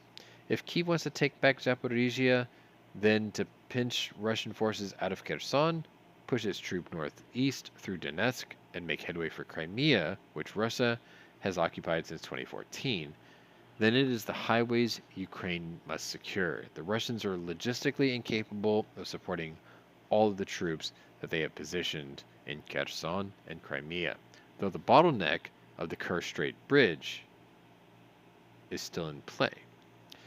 The analyst explained that the land bridge that connects Russia to Crimea was not built to handle immense amounts of traffic. It's geographically poorly positioned and is still damaged from the last October attack, meaning Russia relies heavily on Ukraine's eastern highway system.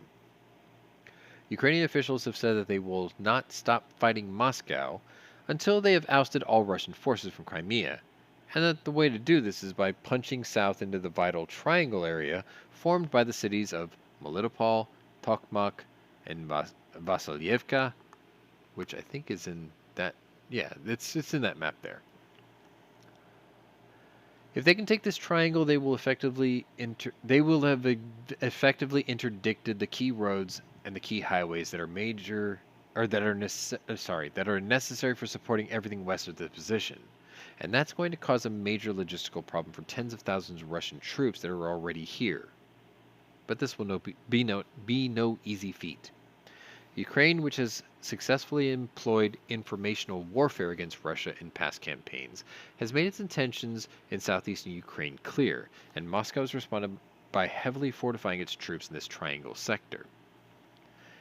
These are things like trenches, tank traps, dragon's teeth, concrete pillboxes, other field fortifications, revetments, and things of that nature, he says, explaining that these protective measures are layered and often concentrically ringed around certain locations. They're actually positioned in tandem with the key supply routes, key arterial roads that connect the various different major settlements and towns that constitute the main supply lines that actually protect the Russian position. But Ukraine does not have a unique advantage in the area. It is the #1 site for civilian resistance groups in all of Ukraine. Melitopol in particular is the single most hotbed for partisan activity and partisan attacks, Barrow said. He explained not only do these groups inform on Russian positions, but they are a constant nuisance for the Russian forces in the area as they routinely employ improvised explosive devices and car bombs against them. But Barrow said that the emphasis placed in this region could also be a ploy by Kyiv in a similar move it used in the lead-up to its successful recapture of Kharkiv. Last summer, Ukraine was again putting a lot of emphasis on its plan to retake Kherson. This prompted Russia to move troops from the northern Kharkiv region to the south and left Russian forces in the north undermanned and enabled Ukraine to swoop in to achieve one of its greatest successes in the war to date. But Kyiv also continued with its operational goals in the south and was able to exhaust Russian resources and force occupying troops to withdraw from the city of Kherson by November. We know that the Ukrainians conducted the Kharkiv counteroffensive last September with only 4 brigades. And the Ukrainian government has discussed explicitly how for this, the next counteroffensive effort, they have formed no fewer than, I believe, 9 brigades. Barrows pointed out that not only is Ukraine's spring counteroffensive expected to last to be at least twice as large as last year's major offensive push, but that that there are new brigades Kyiv has formed explicitly to lead its strike force. The analyst said Ukraine could again employ a simpler tactic to last year's offensive and direct its counteroffensive efforts in multiple locations, like Bakhmut. The team at the Institute have assessed that Kyiv can win this war against Russia, and it will likely achieve this by relying on Putin's hesitancy to mobilize more men for the front lines, coupled with the fact that troops are already in Ukraine continue to be lacking in arms, training, and morale. The Ukrainians will present a series of military and logistical dilemmas to the Russian military and force the Russian military to pick from a buffet of bad options, Barrows assesses. Decisions like, do we prioritize the defense of the south or do we prioritize the defense of a different area on the front line? And this is important because it means that ideally, the Russians will have to make a series of suboptimal decisions and not ever be able to make a preferable one. Kyiv has said that it will look to conclude the war by the end of the year, but after roughly 4 months of little traction from either side, defense officials, including Chairman of the Joint Chiefs, Mark Milley, said that this is pretty unlikely. Barrow said that periods of stagnation in war are normal and enable troops to be refitted and rest up, but he noted that Ukraine, eager to war this end quickly, would have continued its momentous push through the winter months had NATO and the U.S. adequately armed their troops. Both Western policymakers and Putin's have prolonged the war over concerns of escalating the conflict beyond Ukraine's borders and drawing NATO into a full-fledged war with Russia. Putin failed to mobilize men in the lead-up to this invasion, which resulted in an embarrassing withdrawal from the Kyiv region and subsequent failures across Ukraine in more than 13 months since the war had begun. The West has shown the West has shown repeated reticence and then acquiescence when it comes to supplying Ukraine with the arms and equipment it needs to oust Russian troops, like tanks and warplanes. Western policymakers are extremely susceptible to Russian information operations, Barrows said, and were very concerned about the possibility that Russia might employ a nuclear weapon or a tactical nuclear weapon if it seems like Ukrainians are about to win. But the bottom line we assess that it's extraordinarily unlikely that Putin will use a tactical nuke, he added, noting that it cannot be ruled out entirely. The way that this war has been fought so far shows that the Ukrainians can inflict defeats, and not just defeats, but humiliating defeats against the Russian military. And Putin can be forced to take losses, Barrows added, and the Russians will always find ways to be able to justify and explain it away. Russians doing Russian things. I have one story left, so I hope you stayed awake for this. Mm. Good. It's a short one, too. Very short one.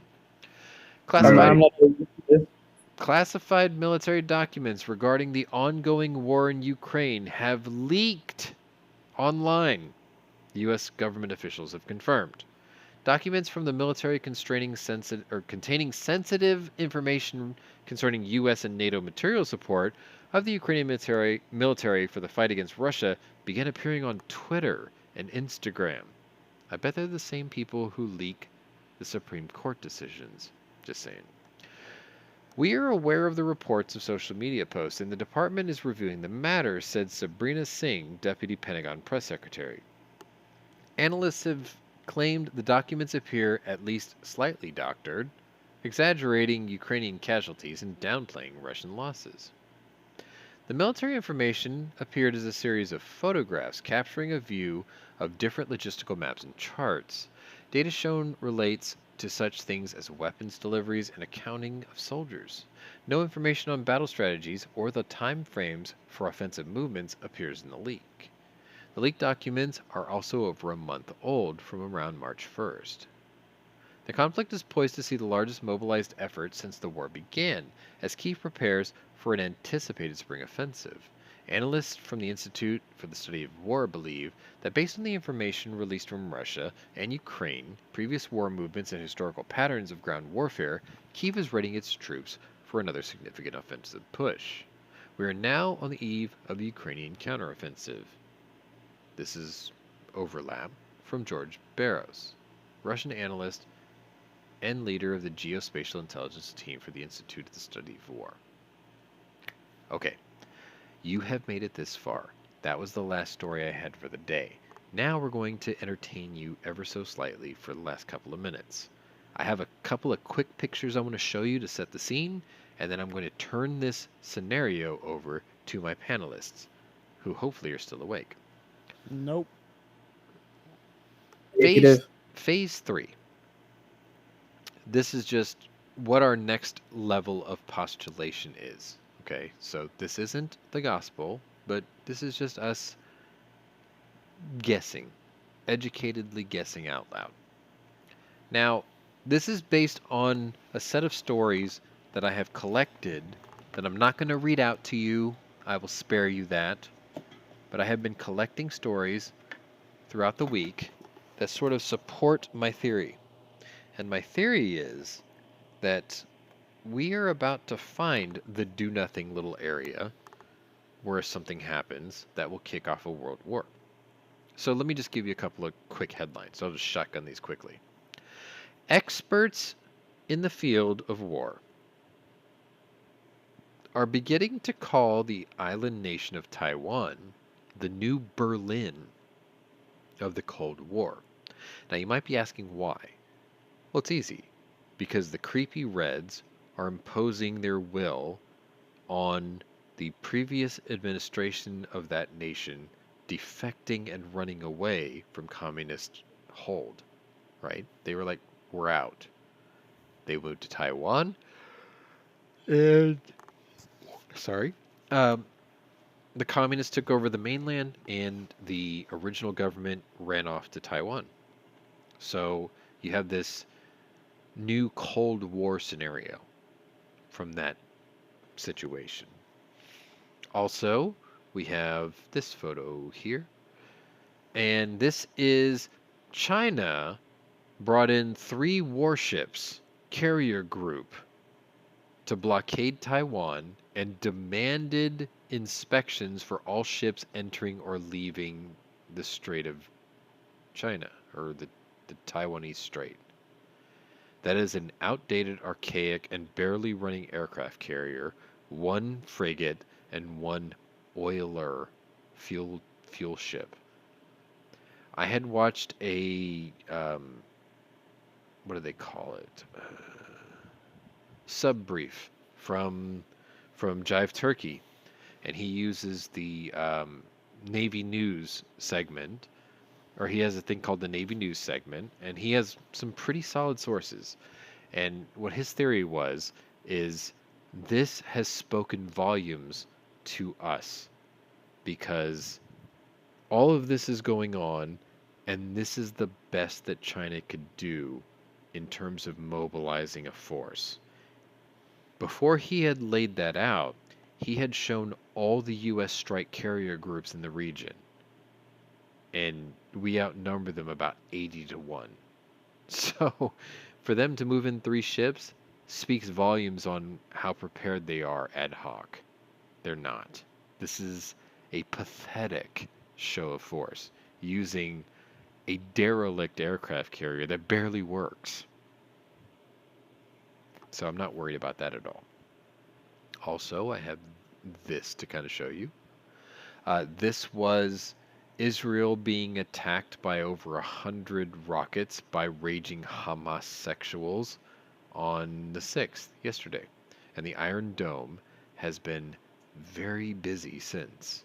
And our friend Amit from Gun Channels has been very busy because now he is on active patrol because he is technically a tank commander. And most of these rocket attacks happened in his part of the country.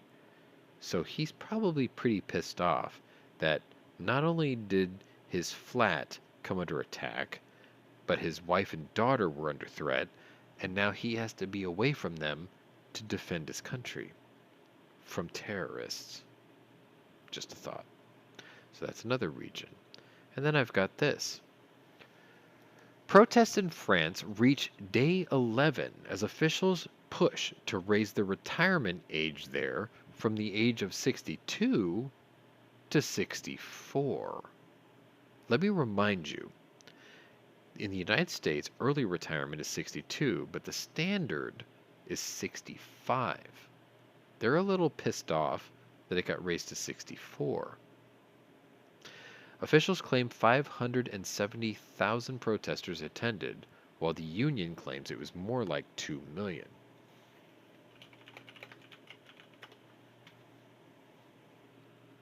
Then we move back to Taiwan for a second to this.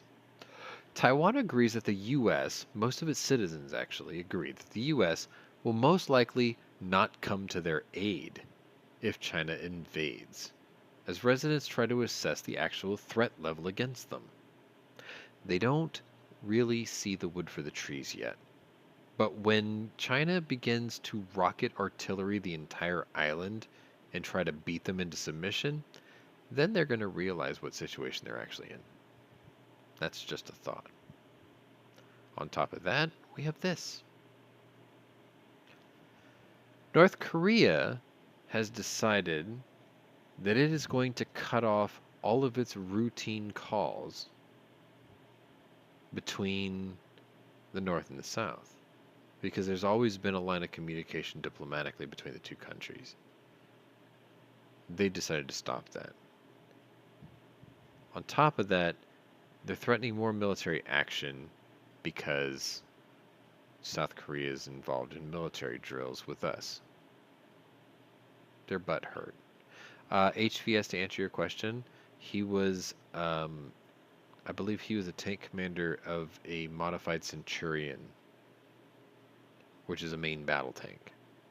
He might have done artillery. I, I think I remember him talking about that before, but he was in a main battle tank, the last I remember. Haifa is where his apartment is. Haifa is where his wife and his daughter is. It has become the battleground. So all I know is he's pretty pissed. Other than the thing with the Koreas, I've also got this one last piece here. This was the last thing I found before we went on air today. U.S. and the Philippines are beginning military exercises and have committed the largest ever number participating amid rising tensions with China. Some 12,000 U.S. troops are participating in what is known as Balikatan, or I think it's Balikatan, and that is Tagalog for shoulder to shoulder. It is the U.S. and Philippines joint military exercises. We are already doing joint military exercises with the Japanese and the South Koreans, and as a show of force, we have swollen the force with the Philippines. Tell me we're not doing a troop buildup right now. Just try to tell me that. Because there it is for you right there in black and white. We're all doing it. So these are the things that are going around the world that led me to phase 3. And because there are 3 of you here, I'm going to let you all go first. So you 3 need to determine who wants to go first. What do you think is going to happen next? Do you think it's going to support the idea that this is World War III? Or just a Cold War? Or both? Give me a nation, give me a conflict, give me the fallout. One of you start. All right, I'm falling asleep here, so I'm gonna go first. All right.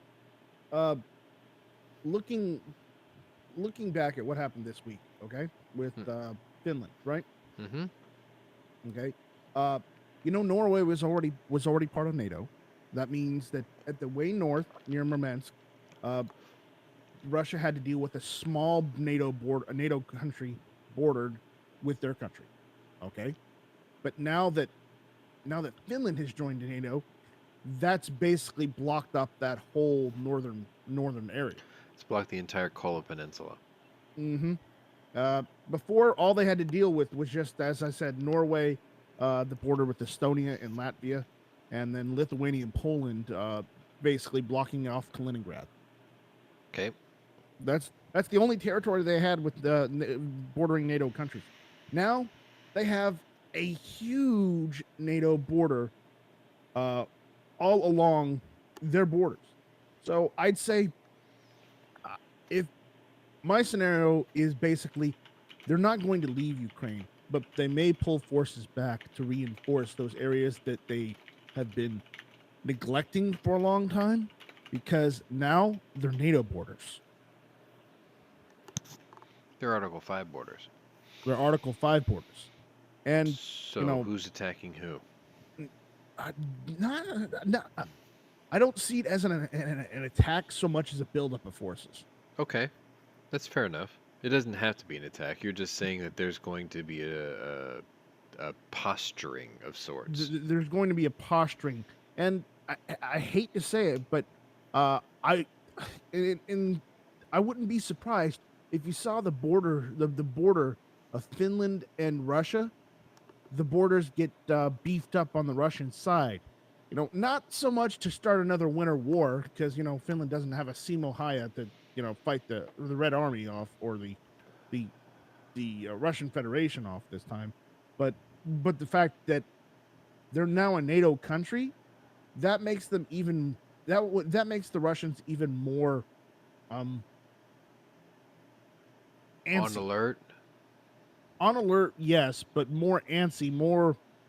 I don't know if you were aware of this. Unhinged.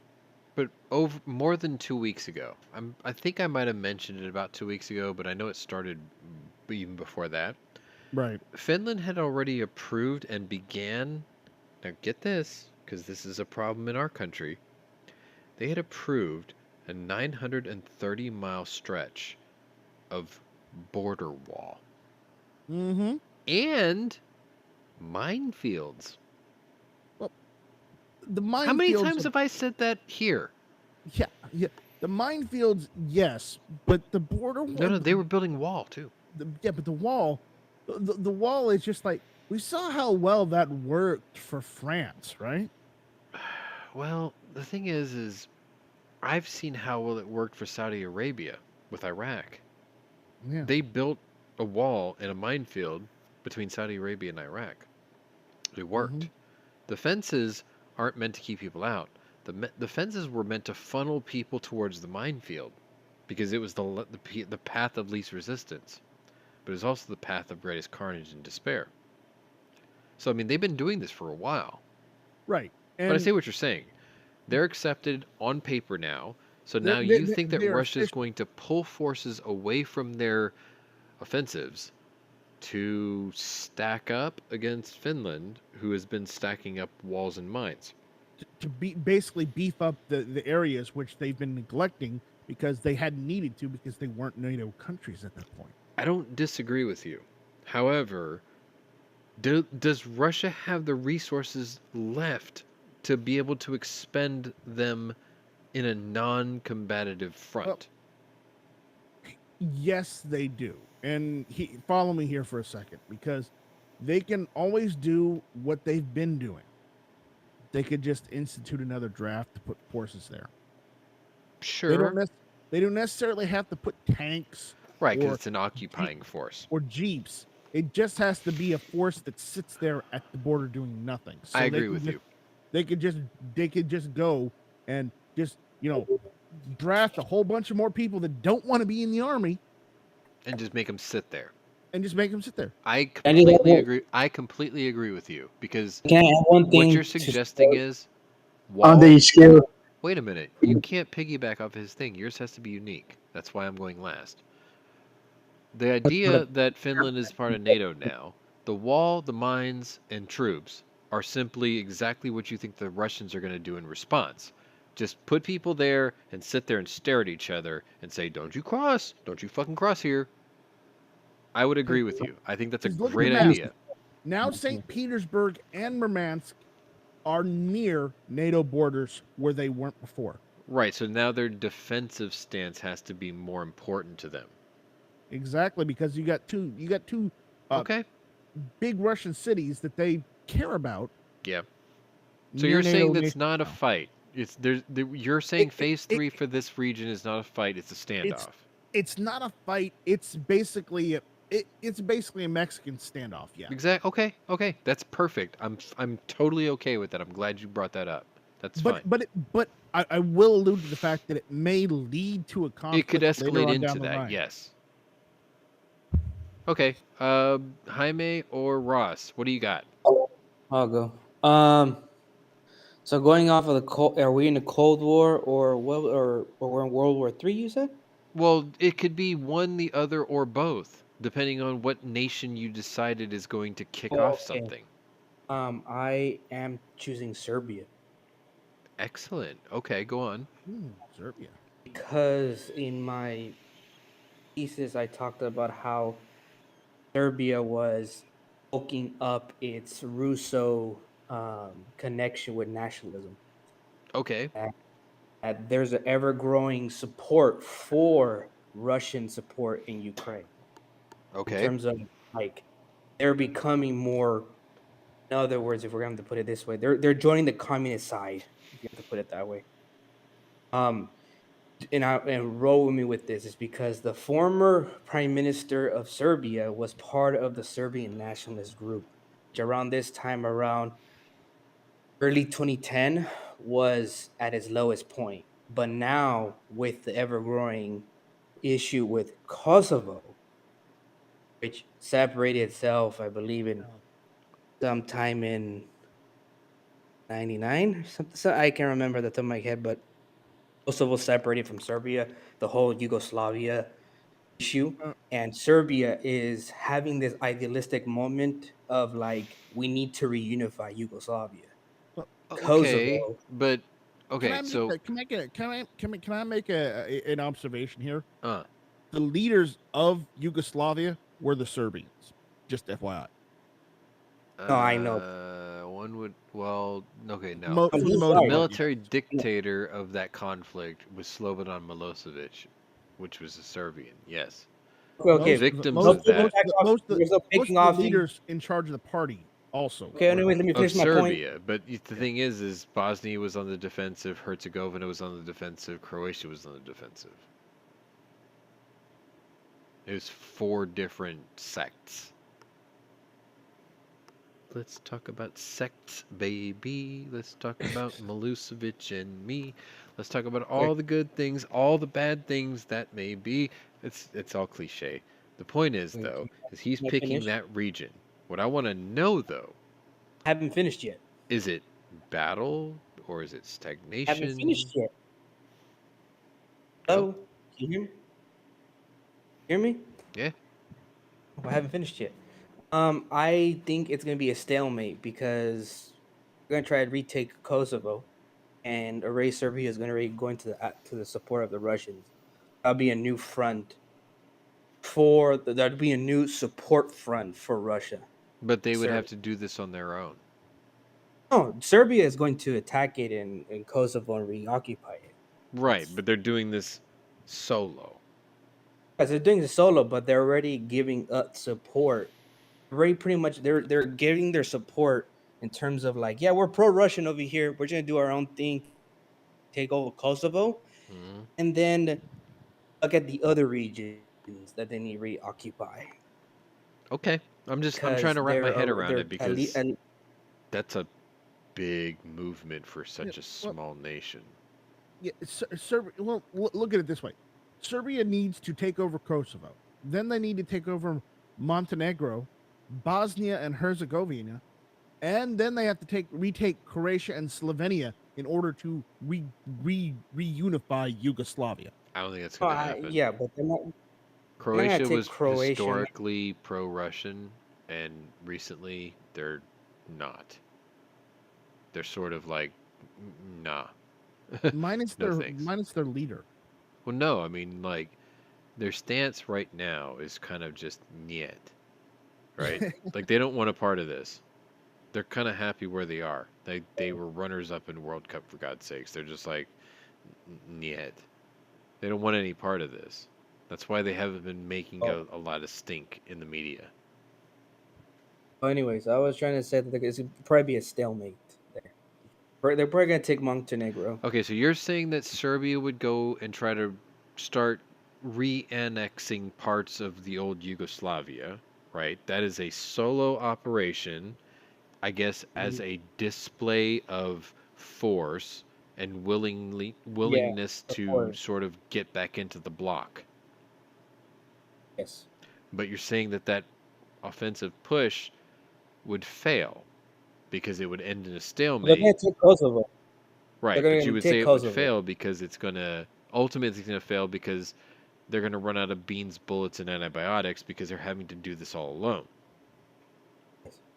But Okay. they can say, based on what I've looked at, they can take Yeah. Kosovo and they can take part of Montenegro. They can physically force Montenegro isn't a very industrialized or supported military complex yet.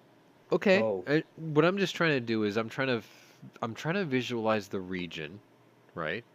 So Ukraine and Russia are very far east compared to where you're talking about. There's a lot of nations in between.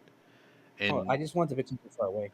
I'm just trying to figure out where the Meaning is excuse a making buffer. for the other nations would be to fall on who they would support. Well, Croatia would stay neutral. Look at a map because I can't. Okay, so Albania supports a lot of Serbia. Okay. So Albania would want to split Kosovo with Serbia. So they have support there. Macedonia has an issue with Albania and has an issue with Serbia. It's just going to be a proxy war at this point. Just FYI, Macedonia was also part of Yugoslavia.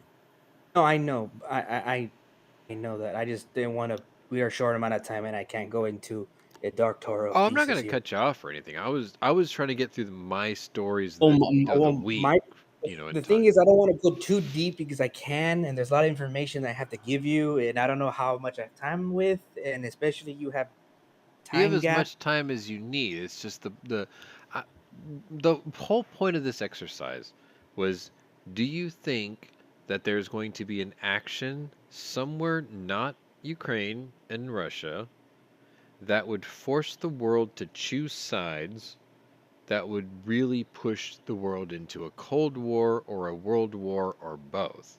And Oh, so like far, what you're telling me, it's got the right underpinnings. You picked a nation that was kind of small in a part of the world that's been kind of left alone, and you're trying to say, okay, this could happen, but it may not fully succeed militarily, but it may give the world an excuse to choose a side.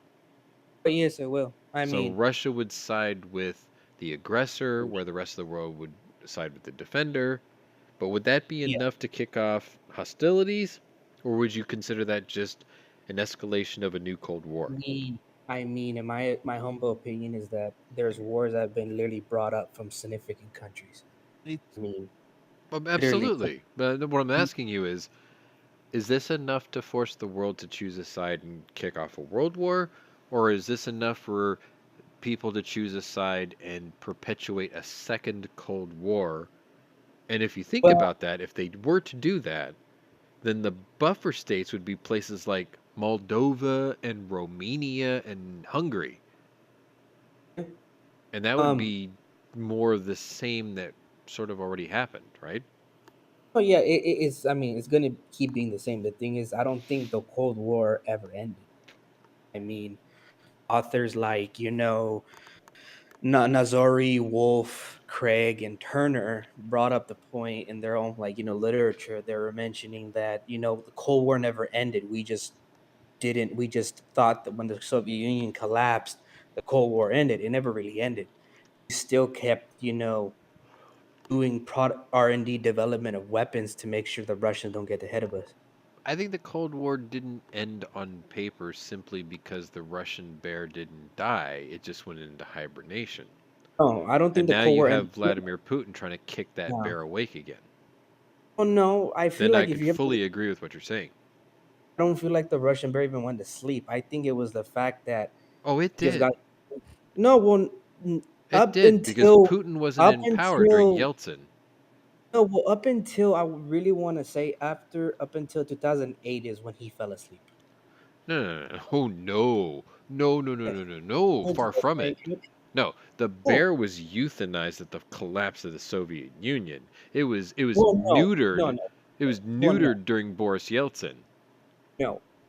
The Soviet Union collapsed. It lost most of its teeth, but in 2008, it showed a lot of force in Afghanistan, and then it Yes. showed cracks because there's books explaining that collapse of Russia and the Federation showed signs in 2008. Yeah, that would be signs of its reawakening, not its hibernation. No, no, it's hibernation. No, Hundred you percent. don't become aggressive when you go to sleep. No, they had to become aggressive because they were trying to figure out how to get oil. They were Right, but losing. the point is that the collapse of the Soviet Union, the communist powers that be vanished, right? They had an Communist power they had stayed. an alcoholic president who died very quickly after he Communist left powers never office. left, Then dude. it went on to Medvedev and Putin playing musical chairs, right? Well, the At Communist that Party never point is when died. it started to wake back up. Well, But I like, have to disagree with you on that. The Communist Party never died. They just changed their name. sort of. The No, they changed their name, Sean. the That's a Union hundred of percent. Soviet Socialist Republics died. The Mm. Communist Party was no longer an iron fist. It was there, but so was the American Communist Party in this country. It was still here. It's just it wasn't in control like it was before. You could say Oh, that okay. that was the hibernation phase because it lost its crushing influence. Well, I can go on with this argument for days, but I completely disagree. I'm just it you can't disagree with what actually happened. It already happened. Well, I can disagree with you with that. I mean, there's authors that say that you're wrong. No, no, no. I can't be wrong by telling you what happened. It already happened. No, I know, but I'm the not thing, guessing here. This is what happened. Bjorn, do you have a strategy now? Huh? You still there, Bjorn? No, he's asleep. Yes, I'm here. Okay, what do you got then? I was going to Moldova, Huh? the other country near Ukraine. Who? Say it. No, Moldova, I think. which one? I didn't catch it.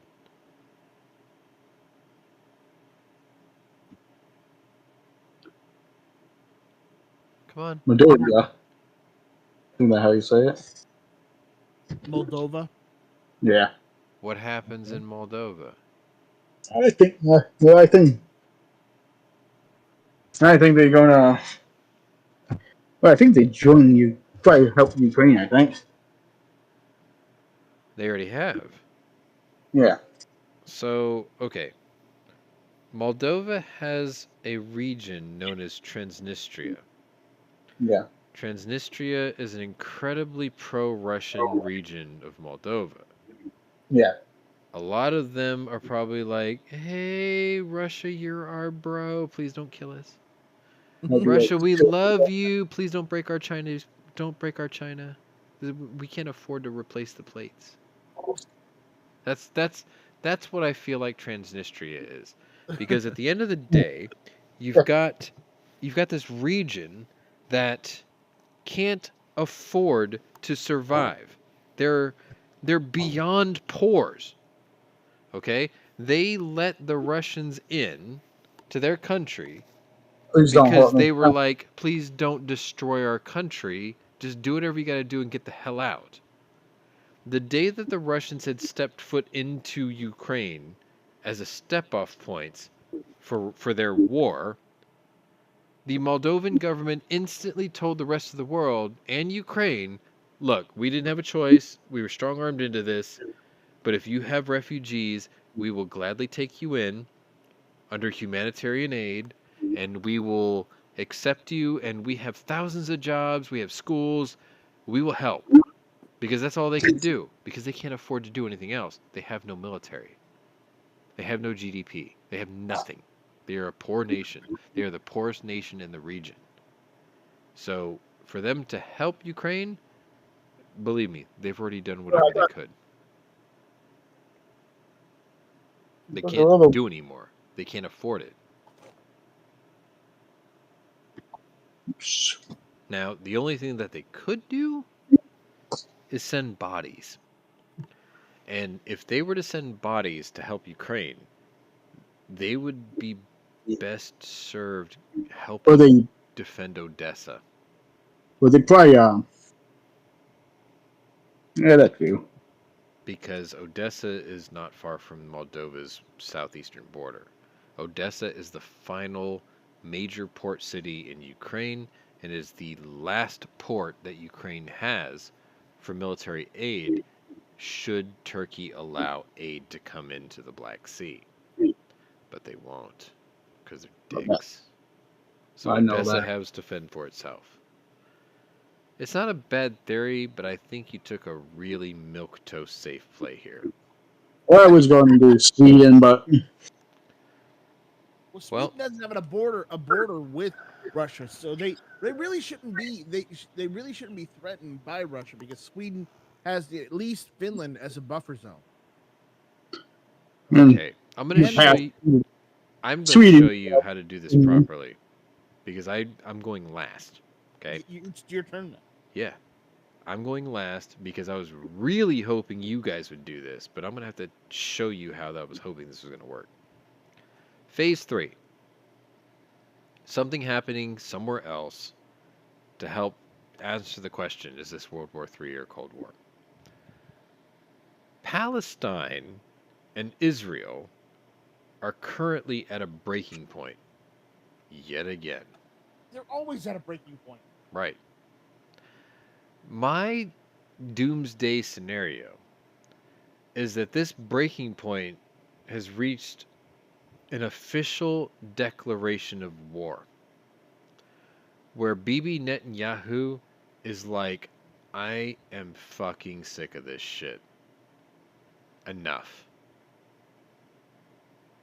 Israel declares war on Palestine. There can be no peace between those two because the animosity is just too high. Okay? Iran and Russia would instantly side with the Palestinians, and the West would obviously back its Israeli interests. Special observers, I say that with air quotes, from both sides will begin what can only be described as the prelude to the proxy war between the East and the West, The West. as both NATO and the UN repeatedly and uselessly call for calm and dialogue, because we all know how effective that's been so far. You see, Hearts and minds this and is helmets how you tonight. play this game. You pick something in left field, but it's, even though it's, think about how far away Israel and Palestine are from the Ukraine, okay? But then think about the Axis powers and their alliances to Palestine and Mine wasn't Syria. that bad. It puts them right in the crotch of the region. And that's dangerous, because if they're down there, they can now influence Turkey. And if they influence Turkey, they actually open the gateway back into the Black Sea. You see how do you see how quickly this can escalate with something as simple as Israel says, "Fuck you, Palestine, I'm going to eradicate you," and the Russians are like, "Oh no, you're not." And Iran starts attacking Israel. Do you see how quickly that my scenario cascades out of control? That's how world wars start. Something like that. Okay? When we do phase 4, you need to think about situations in that regard. Because this whole milquetoast thing of, oh, we'll just play it off nice and easy. No.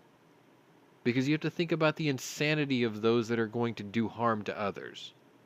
Okay? That's why I picked this. That's why I wanted it like this. I picked something oddball this time. I could have took the easy route and said China attacks Taiwan, and that gives Japan and the United States and China and everyone else an excuse to fight. But that was easy. That was obvious. No. I was gifted the situation when Hamas decided to go crazy with their stupid bottle rockets. I'm like, you know what? That's more dangerous right now. Because that gives what I Iran an could've- excuse. That gives You know what I could've Russia said? and Syria an excuse. That makes that whole region below Ukraine a hotbed. And that hotbed fucks Turkey. And Turkey collapses, and the Black Sea becomes a wide open gateway for any navy wanting to get involved now. That's how this game is. That's how this works. Okay, come on. Mine wasn't that bad. Yours was pretty good. Now, I could have said, with all this newfound interest in North Korea, emboldened Yes. by Russia and China, decides, you know what? That neutral zone, we're gonna march right in. Truth be told, all of yours selections were good. It's just I'm going Hawk and you're going, like, you and I kind of went Hawk. Actually, I went Hawk and the rest of y'all kind of went Dove. But it's okay because that's how this Very works. unfair to Not say everyone that. can go Hawk. It's very unfair to say. Well, okay, yeah, No, okay. no, So no, the no, no, the no, thing no, no, the no. thing the thing in the Hold the on, thing in the Mr. Balkans, okay, And no, no, hold that's a on, bit hawkish. hold on, Mr. Showcase. You give us a question, and then you. Okay, the question was kind of bare minimum, quite really vague. Because I wanted to give you free reign. No, I understand that, but then how can you say that you gave us Dove? I mean, Okay, we. I'll give you an It's example. kind of, Moldova, too poor to actually can to do anything. So that was really Dove. Okay. I didn't pick Moldova. I picked Serbia. Serbia messing with Anyone. trying to reunify Yugoslavia. okay, there's a fight there. That's good, but they're completely surrounded by buffer nations. They're Russia completely surrounded cannot by NATO. assist that war in any way, which means they are completely on their own, which means their success or failure hinges on their own effort. Nobody will help them. And I was not insinuating it might think that Russia will help. I'm just saying Well, Serbia. the reason I said that to Dove is because that offensive cannot be assisted by the powers that are involved in this current conflict. Whereas when Well, I then said your that question of having it Palestine and far. Israel get involved, that drags Iran and Russia and Syria into the conflict very easily. And that's how Seems it like your question roils wanted out of specific. control. Your question wanted specific answer. Not All right. exactly. I I mean, mean, it did. It did. what I'm trying to say is what does your scenario do in terms of Cold War or World War? I think that what you're saying has merit because there will be a conflict. Okay, to support what you're saying, there was a massacre in Africa this week, okay? I didn't even mention it, but it's on the same level. It happened far away, something happened, lots of people died. But none of the powers involved in this conflict would be able to assist either side pro or against what just happened down there. What you're suggesting is similar. Russia can't help them. Syria, none of them can help them. If the Palestinians attack Israel, they already have allies in Iran, Russia, Well, and Syria instantly. And they have the means of getting support to the Palestinians to accelerate their offensive. You see what I'm saying? You gotta. The See thing how is with the quickly it boils out Palestinians. of control? No, no, I understand that, but you gotta understand the Palestinians in Israel having the U.S. support Israel is like political suicide. Yes, but that's you're the all It's point. no, it's political suicide. So that That's will the cause them point. That's the not to point. support Israel. That's how world wars work. You have one side being supported by a bunch of countries, and you have another side being supported by a bunch of countries, and then they have fundamental disagreements, well, and hostilities kick off. You have Axis powers backing the Palestinians. You have Allied powers backing Israelis. They send in quote, um, what did I call it? Observers, and those observers tell the militaries how to conduct their warfare business, or we start sending in CIA spooks to do the dirty work for them. You see what I'm saying? Like, this is all based in what's already happened before. well, Sean, there's also another conflict in the Middle East that nobody talked about. Go on. Okay, it's just because Russia sent Spetsnaz in just to say to force a ceasefire between these two countries doesn't mean they're not still in conflict. It just means that Russia said "niet," Yeah. and it's the countries of Armenia and Azerbaijan. Okay. They're still in a state that, see, they're still having a border dispute between each other. The fact is they haven't gone to war yet because Russia and the Spetsnaz at the time went in there and said "niet," ceasefire. Yes. We say so. Yes. But but seeing how the Russia's getting their asses whooped by the Ukrainians, Yeah. that may spark the Armenians or the Azerbaijans to just say, you know what, screw Russia and their ceasefire. We're going to fight, and we're going to take whatever we think is our border, Yeah. and that can still happen. Why didn't you pick that then? Well, I didn't want to be as aggressive as you. Okay. Fair enough. Okay, I was thinking I was trying to take the high ground. The egalitarian approach. You I know, mean, but- I could end this show right now playing Prince's Why Doves Cry then. Well, I went with the choice I went with because honestly, that's where I see it going in that area of the world right now. It's very possible. Very. Because of what's going on. Well, Yes, okay, Russia, okay. Let me expand on this for a second. Russia's more scared of more NATO nations bordering them than they are of the Ukrainians actually winning. Now, it's the same thing because if Ukrainians win and they join NATO, they're see what all we're doing is moving where the border is. Yeah, So if Ukraine won before Finland was accepted, then the buffer in the southwest would have eroded and NATO would be right at Russia's southwestern doorstep. Instead, there's been a stalemate between the Ukrainians and the Russians in the southwest, and now you have the northwest buffer gone with Finland joining NATO. So it's the same thing, it's just in a different place. But ultimately it's anything not Russian is an aggression, which makes me wonder why they're not worried about the Chinese. But we're going to get into that next week because Jaime very slick and creatively brought up BRICS about 2 weeks ago. And I Yeah. sort of just kept it really under my hat because I wanted to You see how this. cynically brushed it off. Well, no. No. You brushed it off No, completely. I wrote it Because down. as soon as I said Mexico, you're like, man, whatever, it's BRICS, nothing's gonna I happen. wrote it And then down. Brazil, I wrote it down, and I knew that bullshit. this was going to become a thing. And Yeah, it really became a thing this week. Like, really became a thing this week. For those of you who don't know what BRICS is, it's Brazil, Russia, India, I forgot what, China, South Africa. Okay? And they have decided to create Saudi their Arabia. own partnership and union of trade.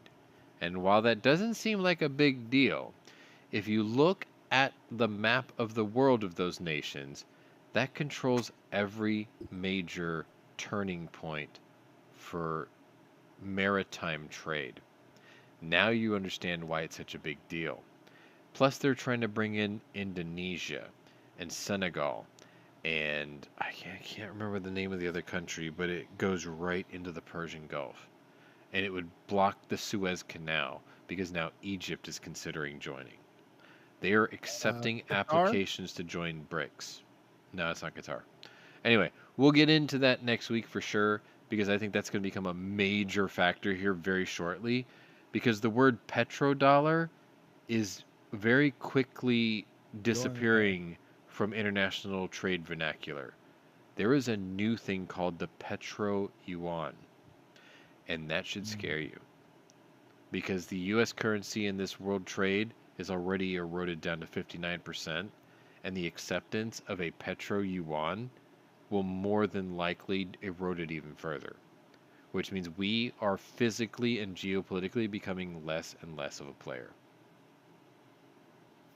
But I have wasted 2.5 hours of the viewer's time, and you guys are tired, and I'm exhausted, and we're going to have to save that for next week so we don't have a 4-hour show next week.